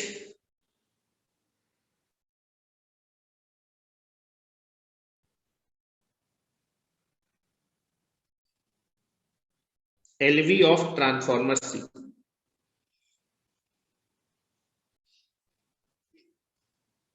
ठीक है, चलो ये HV है, ये LV है, ये HV है, ये LV है, and this is HV and this is LV, ठीक है। चलो इसमें एक्साइटेशन प्रोवाइड करते हैं। तीनों की HV को मैं प्राइमरी मानू, करंट फ्लो कर रहा है। Now current is flowing, current is flowing, current is flowing. तो आपके ट्रांसफॉर्मर ए के कोर पे आपका फ्लक्स सेटअप होगा, उस फ्लक्स को मैं फाई ए बोल रहा हूं। ट्रांसफॉर्मर ए के कोर पे जो फ्लक्स सेटअप हो रहा है that is phi A. Transformer B पे जब करंट पास करेगा तो राइट हैंड थंब रूल से या फिर राइट हैंड कर्ल रूल से आपका ऊपर की तरफ फ्लक्स आपका ट्रांसफॉर्मर बी के कोर पे आपका सेटअप होगा दैट इज फाई बी। और बेटा ट्रांसफॉर्मर सी के कोर पे फ्लक्स सेटअप होगा that is phi C. This is phi A, phi B, phi C, जो कि राइट हैंड कर्ल रूल से आप निकाल सकते हैं। थोड़ा सा नॉमेनक्लेचर हम लोग देख लेते हैं। 3 फेज ट्रांसफॉर्मर में जो HV साइड होगी, HV साइड को हमेशा कैपिटल लेटर से रिप्रेजेंट किया जाता है, LV साइड को हमेशा स्मॉल लेटर से क्या करेंगे, रिप्रेजेंट करेंगे। हमेशा HV side is represented by capital letter and LV side will be represented by small letter। तो बेटा ट्रांसफॉर्मर ए के प्राइमरी के टर्मिनल को मैं कैपिटल लेटर से प्रिंट करूंगा, LV के टर्मिनल को स्मॉल लेटर से, ठीक है। क्योंकि ये ट्रांसफॉर्मर ए है तो now this is nothing but the HV side के 2 टर्मिनल होंगे, 2 टर्मिनल। इन टू टर्मिनल में ऊपर वाले टर्मिनल को नाम दे रहा हूं A1 और नीचे वाले को दे रहा हूं A2। LV साइड पे जो टर्मिनल होंगे उनको आप स्मॉल लेटर से प्रिंट कर, this is small A1 small A2। ठीक है, ट्रांसफार्मर बी के HV साइड के टर्मिनल को नाम दे रहा हूं, दिस इज कैपिटल लेटर से B1 B2। LV साइड के टर्मिनल को स्मॉल लेटर से, this is small B1 small B2। और बेटा ट्रांसफार्मर सी के HV साइड के टर्मिनल को that is C1 and C2 capital letter से और यहां पर स्मॉल लेटर से, this is small C1 and this is small C2। ये कैपिटल लेटर है, स्मॉल लेटर है। HV के टर्मिनल को हमेशा कैपिटल लेटर से रिप्रेजेंट करेंगे और LV को हमेशा स्मॉल लेटर से रिप्रेजेंट करेंगे। अब पोलैरिटी टेस्ट से आप जो है ट्रांसफार्मर ए में पोलैरिटी टेस्ट करेंगे और पोलैरिटी टेस्ट करके जिन जिन टर्मिनल की पोलैरिटी सेम होगी वहां पर डॉट लगा लेंगे। पोलैरिटी टेस्ट में आपको पढ़ा चुका हूं, 3 फेज ट्रांसफार्मर के कनेक्शन के लिए पोलैरिटी टेस्ट भी रिक्वायरमेंट है। डॉटेड डॉटेड टर्मिनल को एक साथ कनेक्ट करते हैं, अनडॉटेड अनडॉटेड टर्मिनल को एक साथ। पोलैरिटी टेस्ट से ट्रांसफार्मर के टर्मिनल पे आप डॉट रख देंगे। तो मैं मान लेता हूं कि A1 दैट इज LV का कैपिटल A1 और LV का स्मॉल A1 की पोलैरिटी क्या है, सेम है, same polarity will be same। तो here is the dotted, यहां पर कैपिटल A1 डॉटेड है, यहां पर स्मॉल A1 डॉटेड, यहां पर कैपिटल B1 डॉटेड है, यहां पर स्मॉल B1 डॉटेड है। और ट्रांसफार्मर सी में कैपिटल C1 डॉटेड है, स्मॉल C1 डॉटेड। ये पोलैरिटी टेस्ट से आपने इंस्टेंटेनियस पोलैरिटी निकाली। जिन जिन टर्मिनल की पोलैरिटी सेम होगी इंस्टेंटेनियस पोलैरिटी वहां पर डॉट रख देंगे। अब देखो मैं इनको इन 3 सिंगल फेज ट्रांसफार्मर की हेल्प से मैं 3 फेज ट्रांसफार्मर बनाने वाला हूं। उसके लिए आपको कनेक्शन करने पड़ेंगे HV साइड और LV साइड पे, ठीक है। इतना बना लीजिए। Now we can go for the connection.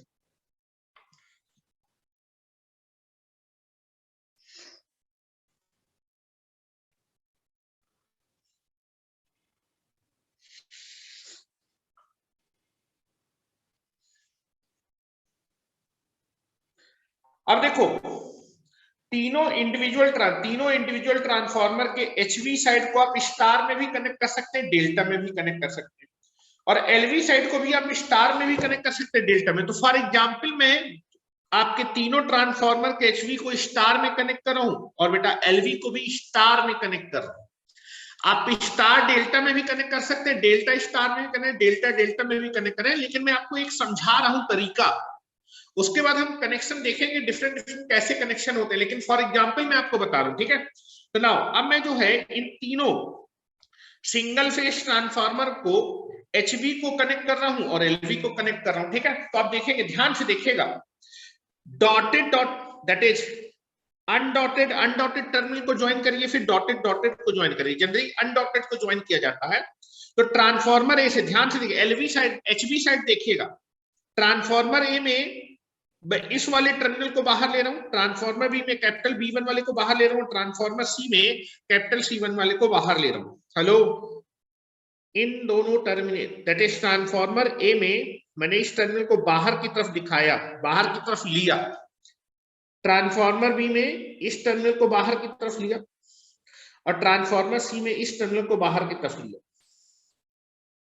और अनडॉटेड टर्मिनल को ज्वाइन करो, स्टार में कनेक्ट करो। स्टार में HV को मैं स्टार में कनेक्ट करने के लिए इन तीनों वाइंडिंग को अगर आप स्टार में कनेक्ट करना चाहे तो तीनों के एक एक टर्मिनल को शॉर्ट करना है, शॉर्ट।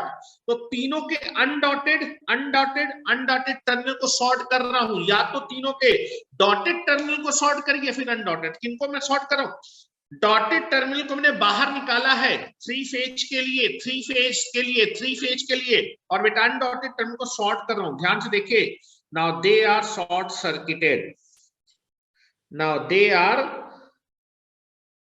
शॉर्ट सर्किटेड,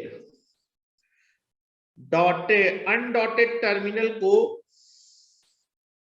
आपस में मैंने शॉर्ट किया और इनको मैंने बाहर निकाला, ठीक है। Now this is phase A, This is phase A, this is phase B, and this is phase C, and this fourth is nothing but called the neutral. Neutral, ठीक है। ये टर्मिनल आपको बाहर की तरफ, यहां पर आप 3 फेज अप्लाई करेंगे और यहां पर ये न्यूट्रल होगा। या तो आप इसको सॉलिड ग्राउंड कर देंगे या फिर जनरेटर के न्यूट्रल से कनेक्ट कर देंगे।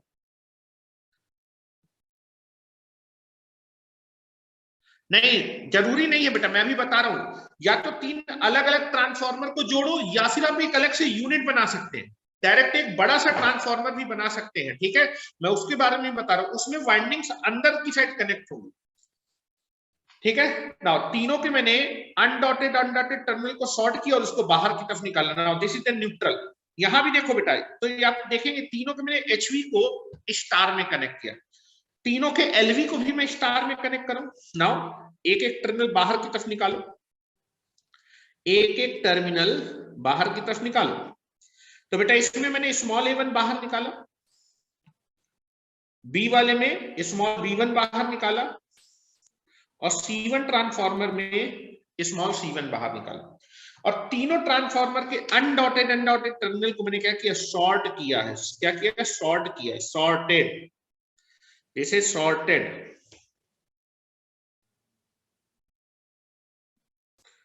अनडॉटेड टर्मिनल को शॉर्ट किया, अनडॉटेड टर्मिनल को शॉर्ट किया, and now this is nothing but the small n, this is small a, this is small b, and this is small c. This is nothing but a 3-phase transformer, 3-phase balance. अच्छा ये आप देखेंगे यहाँ ये 3 phase है and that is 3-phase 4 wire balance है और ये चौथा वायर न्यूट्रल है। या तो इसको आप सॉलिड ग्राउंड कर देंगे या फिर आप जनरेटर से क्या कर देंगे, जनरेटर से कनेक्ट कर देंगे, ठीक है। तो now this is nothing but a, ये जो आपका ट्रांसफार्मर है this is A 3-phase 4 wire. यहां पर ये 3 फेज अप्लाई करेंगे और ये चौथा वायर आपका न्यूट्रल होगा। तो ये जो कनेक्शन है, जब आप 3 इंडिविजुअल ट्रांसफार्मर को दैट इज एचवी और एलवी साइड आप प्रॉपरली कनेक्ट करते हैं। मैंने एचवी को भी डेल्टा में कनेक्ट किया है और एलवी को भी डेल्टा में। आप एचवी को डेल्टा और आप एलवी को स्टार में कर सकते थे, आप एचवी को स्टार में, एलवी को डेल्टा में, या फिर दोनों को डेल्टा में कर। आपको समझाने के लिए मैंने केवल एक कनेक्शन किया है, दैट इज एचवी को भी मैंने स्टार में कनेक्ट किया और एलवी को भी मैंने स्टार में कनेक्ट किया। This is nothing but A, this connection is nothing but A 3-phase transformer. जब आप 3 इंडिविजुअल ट्रांसफार्मर को आपस में कनेक्ट करते हैं तो जो 3-phase ट्रांसफार्मर, ये 3-phase ट्रांसफार्मर क्या कहलाएगा, 3-phase ट्रांसफार्मर बैंक कहलाएगा, 3-phase transformer bank. This is 3-phase transformer bank. और इस 3-phase ट्रांसफार्मर बैंक में, ये जो 3-phase ट्रांसफार्मर बैंक है इसमें 3-phase 4 वायर सिस्टम है। This is 3-phase and 4 wire. This is the 3-phase transformer bank. इसका स्पेशली नाम है, this connection is known as a 3-phase transformer bank.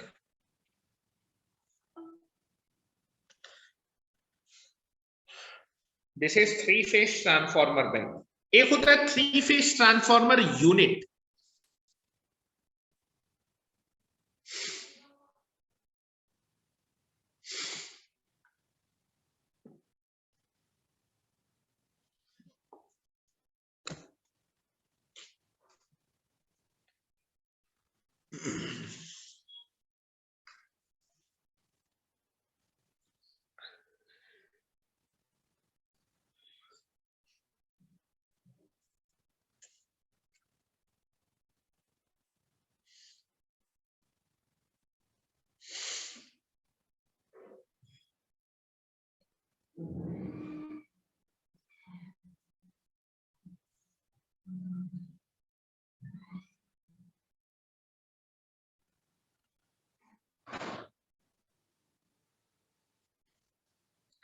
नींद नहीं आ रही है सदावली, ठीक है। अच्छा अब जरा ध्यान सुनिए, हो गए ना, यहां पर अब ध्यान सुनिए।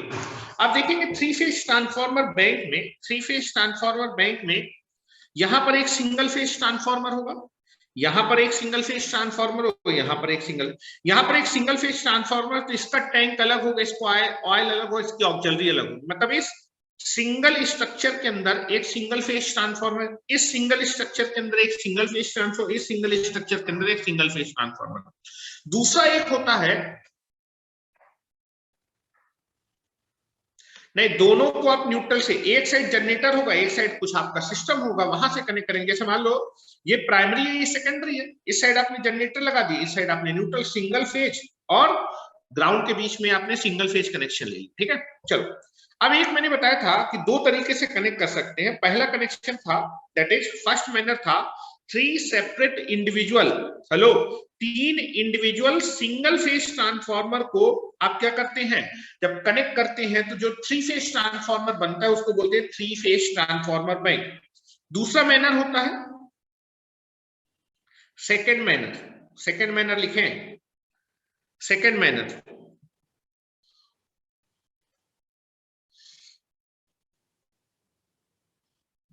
Second manner.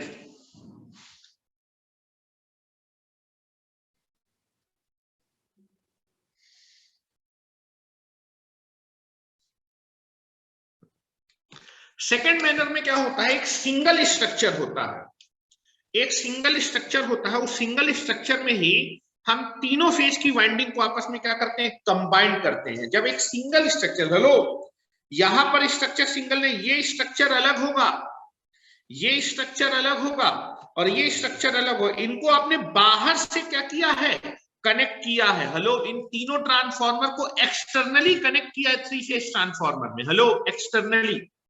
ठीक है। सेकंड में क्या होता है, हम एक सिंगल स्ट्रक्चर के अंदर थ्री फेज वाइंडिंग लगाते हैं। Now this is nothing but like this, three phase transformer unit. Second क्या होगा, that is three phase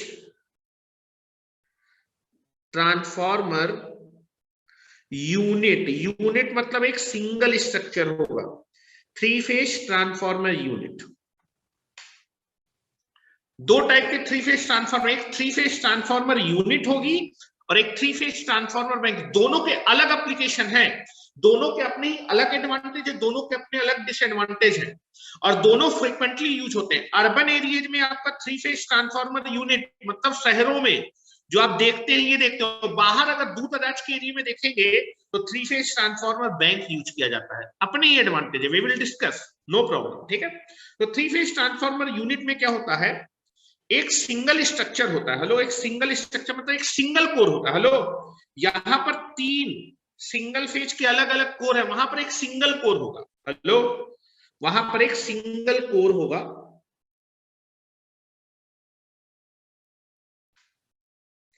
three phase transformer unit में एक सिंगल स्ट्रक्चर होगा, मतलब एक सिंगल टैंक होगा, सिंगल टैंक के अंदर एक सिंगल कोर रखा होगा।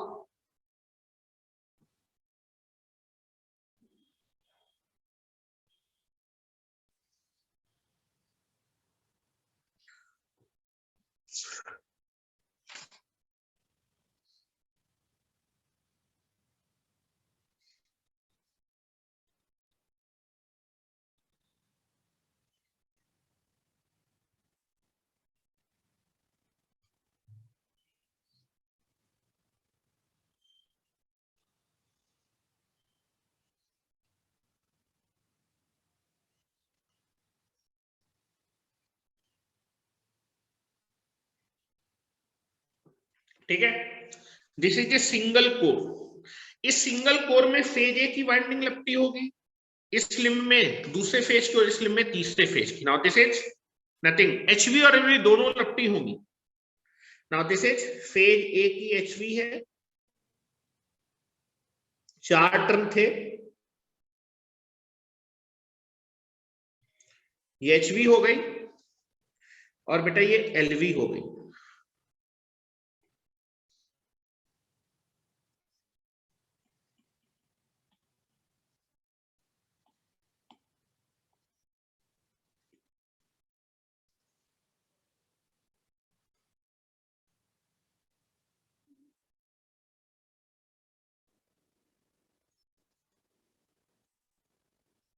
ये HV हो गई बेटा और ये LV हो गई।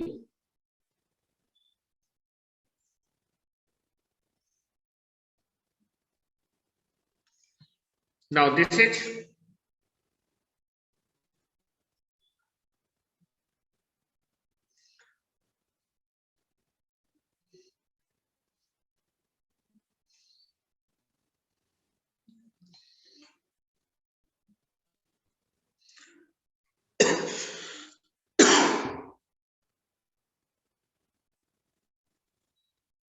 ये फेज बी की वाइंडिंग हो गई। हाँ, यहां पर 3 लिम्ब है, hello 3 limb, and this is core type. Hello core type, core type. यहां पर देखो आपका कोर टाइप में क्या होता है, that is core is surrounded by winding, ठीक है। नाउ दिस इज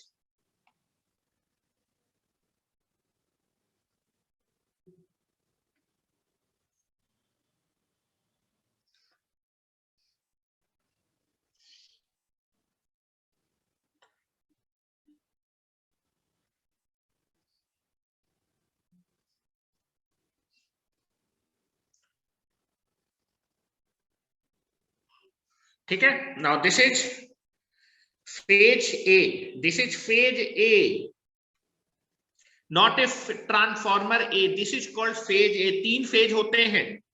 हेलो यहां भी देखो, this is phase A, phase B, phase C, phase A, phase B, phase C, ठीक है, same thing. Now this is phase A, phase A की winding है, ये फेज बी की वाइंडिंग है और ये आपकी फेज सी की वाइंडिंग, ठीक है। अब देखो ये HV है, this is HV, this is LV of phase A, ये फेज बी की HV LV है, ये फेज सी की HV LV है, ठीक है। अब इनको आपस में आप जो है, हेलो HV HV को आप स्टार में कनेक्ट कर सकते हैं, LV LV को स्टार में कनेक्ट कर सकते हैं, इनको डेल्टा डेल्टा में भी कनेक्ट कर सकते, स्टार डेल्टा डेल्टा स्टार में कनेक्ट कर सकते हैं, ठीक है। Like this will be there. तो यहां पर आप देखेंगे एक single, hello 3 phase transformer unit में आपके पास एक क्या होता है बेटा, दिस इज एक सिंगल स्ट्रक्चर होता है। इस सिंगल स्ट्रक्चर में एक सिंगल कोर होगा जिसमें आपकी वाइंडिंग क्या होगी बेटा, 3 फेज वाइंडिंग आपकी क्या होंगी, लपटी होंगी, ठीक है, एक सिंगल स्ट्रक्चर में। मतलब यहां पर केवल एक ही टैंक होने वाला है, एक ही कोर होने वाला है और आपस में वाइंडिंग आपकी इंटरनली आपस में वाइंडिंग क्या होगी, कनेक्ट होगी। तो this type of connection is called the 3 phase transformer unit. मैं लिख देता हूं, ए 3 फेज ट्रांसफॉर्मर यूनिट में क्या होता है।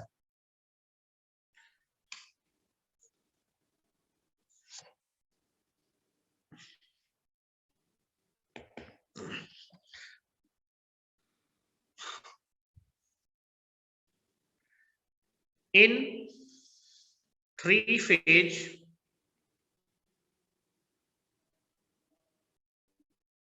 transformer unit in which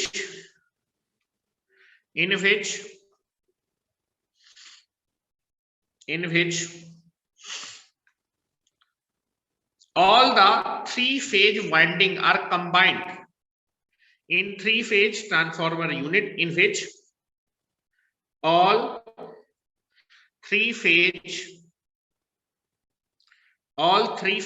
windings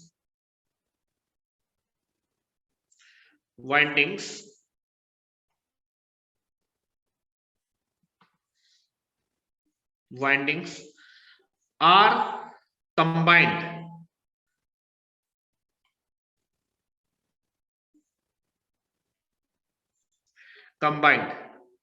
in a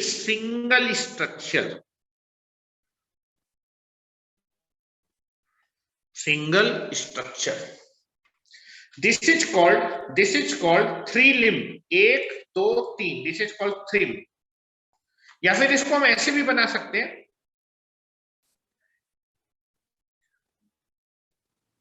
इसमें वंदना HV में H रहेगा,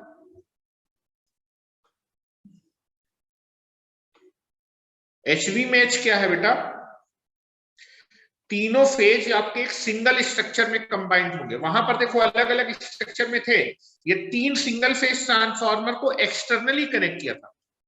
हाँ कैपिटल H, अरे कैपिटल एच मैंने बोला था कि एचवी को हमेशा कैपिटल लेटर से दिखाएंगे, एलवी में स्मॉल लेटर। अगर मैं लिखना चाहूं हेलो, अरे यार, this is A1 A2, this is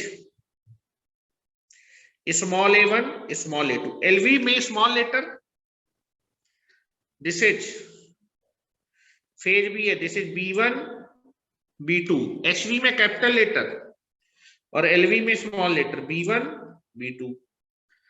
now this is phase C है C1 C2, यहां पर स्मॉल C1 स्मॉल C2, ठीक है, टर्मिनल रिप्रेजेंटेशन, ठीक है। Now this is nothing but this is the three phase, इसको बोल सकते हैं थ्री लिम्ब कोर टाइप। आप देखेंगे लिम्ब कोर के ऊपर वाइंडिंग लिपटी है, that is core is surrounded by the winding. Hello, मैंने आपको कोर टाइप बताया था, कोर टाइप में क्या था, दैट इज कोर के ऊपर वाइंडिंग लिपटी थी, ये कोर है, इसके ऊपर मैंने वाइंडिंग लपेटी हुई है, तो this is nothing but the core type. तो this is nothing but the three limb,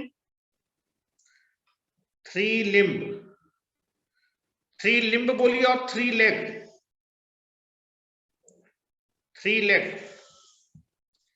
core type three phase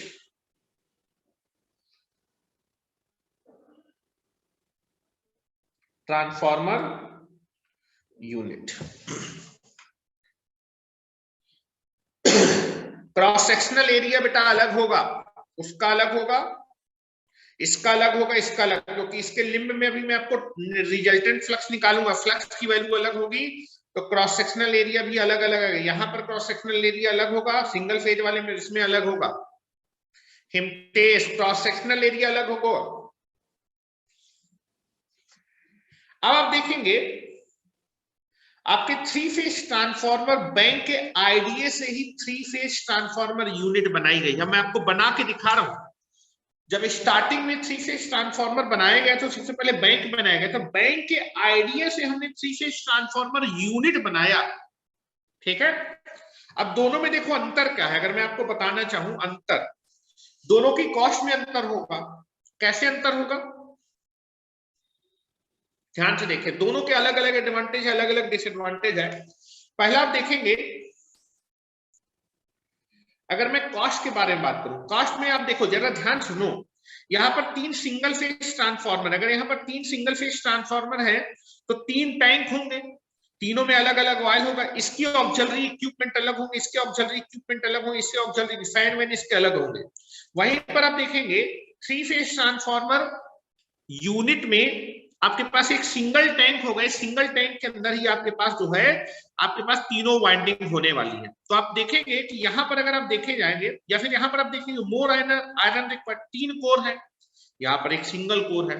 no doubt यहाँ पर सिंगल फेज जो है छोटा होगा, लेकिन यहाँ पर ये क्या होगा, ये थ्री फेज है, ये थोड़ा सा बड़ा होगा, लेकिन ओवरऑल देखेंगे कि यहाँ पर आपके पास ऑक्सिलरी इक्विपमेंट ज्यादा लगे होंगे, तीनों सिंगल फेज के लिए ऑक्सिलरी लगे होंगे, यहाँ पर एक थ्री फेज के लिए ऑक्सिलरी लगे होंगे।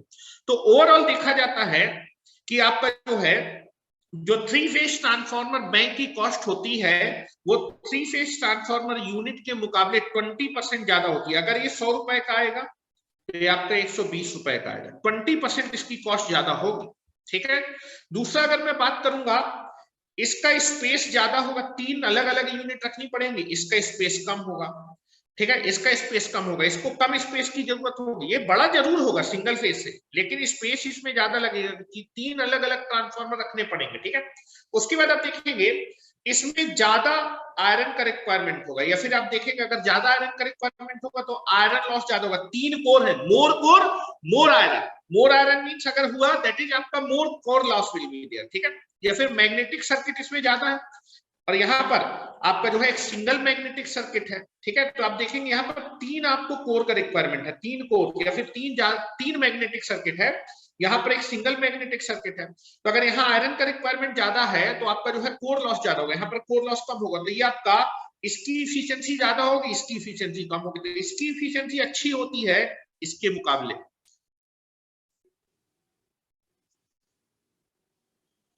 हाँ बिल्कुल, ये 100%, ये एक ही रेटिंग के होंगे, ये आपके बैलेंस सिंगल फेज ट्रांसफार्मर होंगे।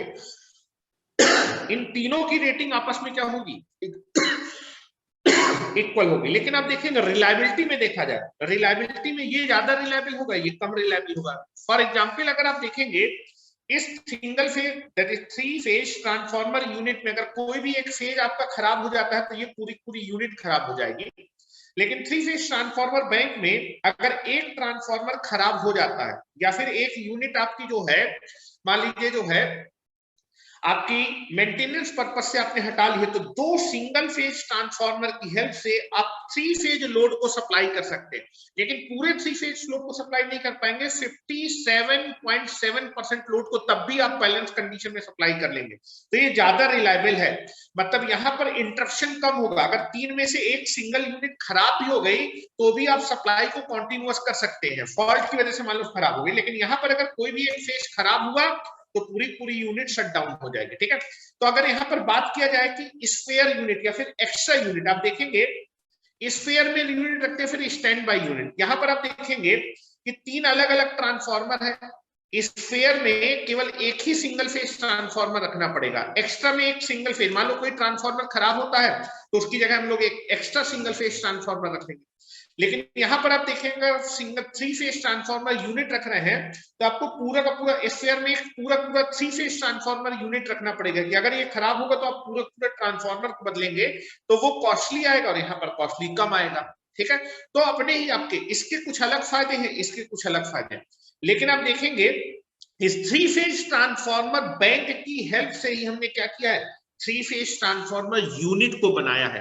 तो हमने इससे इसको कैसे बनाया है वो हम लोग देखने जा रहे हैं। ठीक है, पहले मैं आपको दिखा रहा हूं कि 3 फेज ट्रांसफार्मर बैंक से ये जो आइडिया था 3 फेज ट्रांसफार्मर बनाने का, पहले हमने 3 इंडिविजुअल ट्रांसफार्मर लिए, उनको आपस में कनेक्ट किया, इसी आइडिया को यूज किया बाद में हमने किसको बनाने के लिए, 3 फेज ट्रांसफार्मर यूनिट को बनाने के लिए। ठीक है, 3 लिंब दिखाए, फिर वाइंडिंग ऐसी आई, तो ये आपका 3 फेज ट्रांसफार्मर यूनिट बन गया। वो चीज मैं आपको बताने जा रहा हूं। ठीक है, यहां पर अब आप लिख लेंगे, नेक्स्ट हेडिंग डाल लीजिए कि 3 फेज ट्रांसफार्मर कितने टाइप के होते हैं। 2 टाइप के होते हैं, 3 फेज ट्रांसफार्मर बैंक और 3 फेज ट्रांसफार्मर यूनिट। ठीक है, अब लिख रहा हूं बेटा 3 फेज ट्रांसफार्मर 2 टाइप के, मैंने आपको फिगर बना के दिखा दिया है, एक यूनिट होता है, एक आपका बैंक होता है। दोनों में क्या अंतर होता है, अब दोनों में से कैसे बने हैं वो मैं आपको दिखाने जा रहा हूं। ठीक है, that is 3 phase transformer.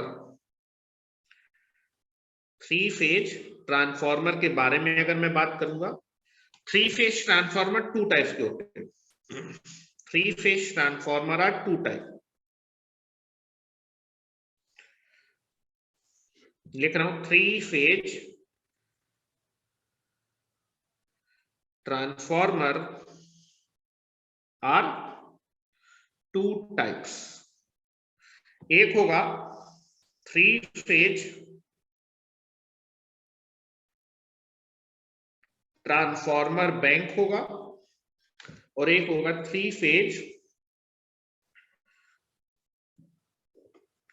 Transformer unit. अब जो यूनिट है, यूनिट आपकी कैसे बनी है, किस आइडिया से, 3 फेज ट्रांसफार्मर बैंक से बनी है। तो 3 फेज ट्रांसफार्मर का डेवलपमेंट में दिखा रहा हूं। नेक्स्ट हेडिंग डालिए 3, या फिर ये लिख रहा हूं, नोट करके लिखिए, नोट करके लिखिए 3 phase transformer unit is developed. ये जो डेवलप की गई है वो किस आइडिया से डेवलप की है, 3 फेज ट्रांसफार्मर बैंक से। 3 phase transformer unit is developed from 3 phase transformer bank idea. ठीक है, अब कैसे डेवलप किया गया है वो हम लोग देखने की कोशिश करते हैं। ठीक है, तो मेरे ख्याल से हो नहीं पाएगा 15 मिनट में, तो इसको मैं कल स्टार्ट करूंगा कि 3 फेज ट्रांसफार्मर बैंक बनाऊंगा, उससे मैं 3 फेज ट्रांसफार्मर यूनिट बना के आपको दिखाऊंगा कैसे बनाई गई।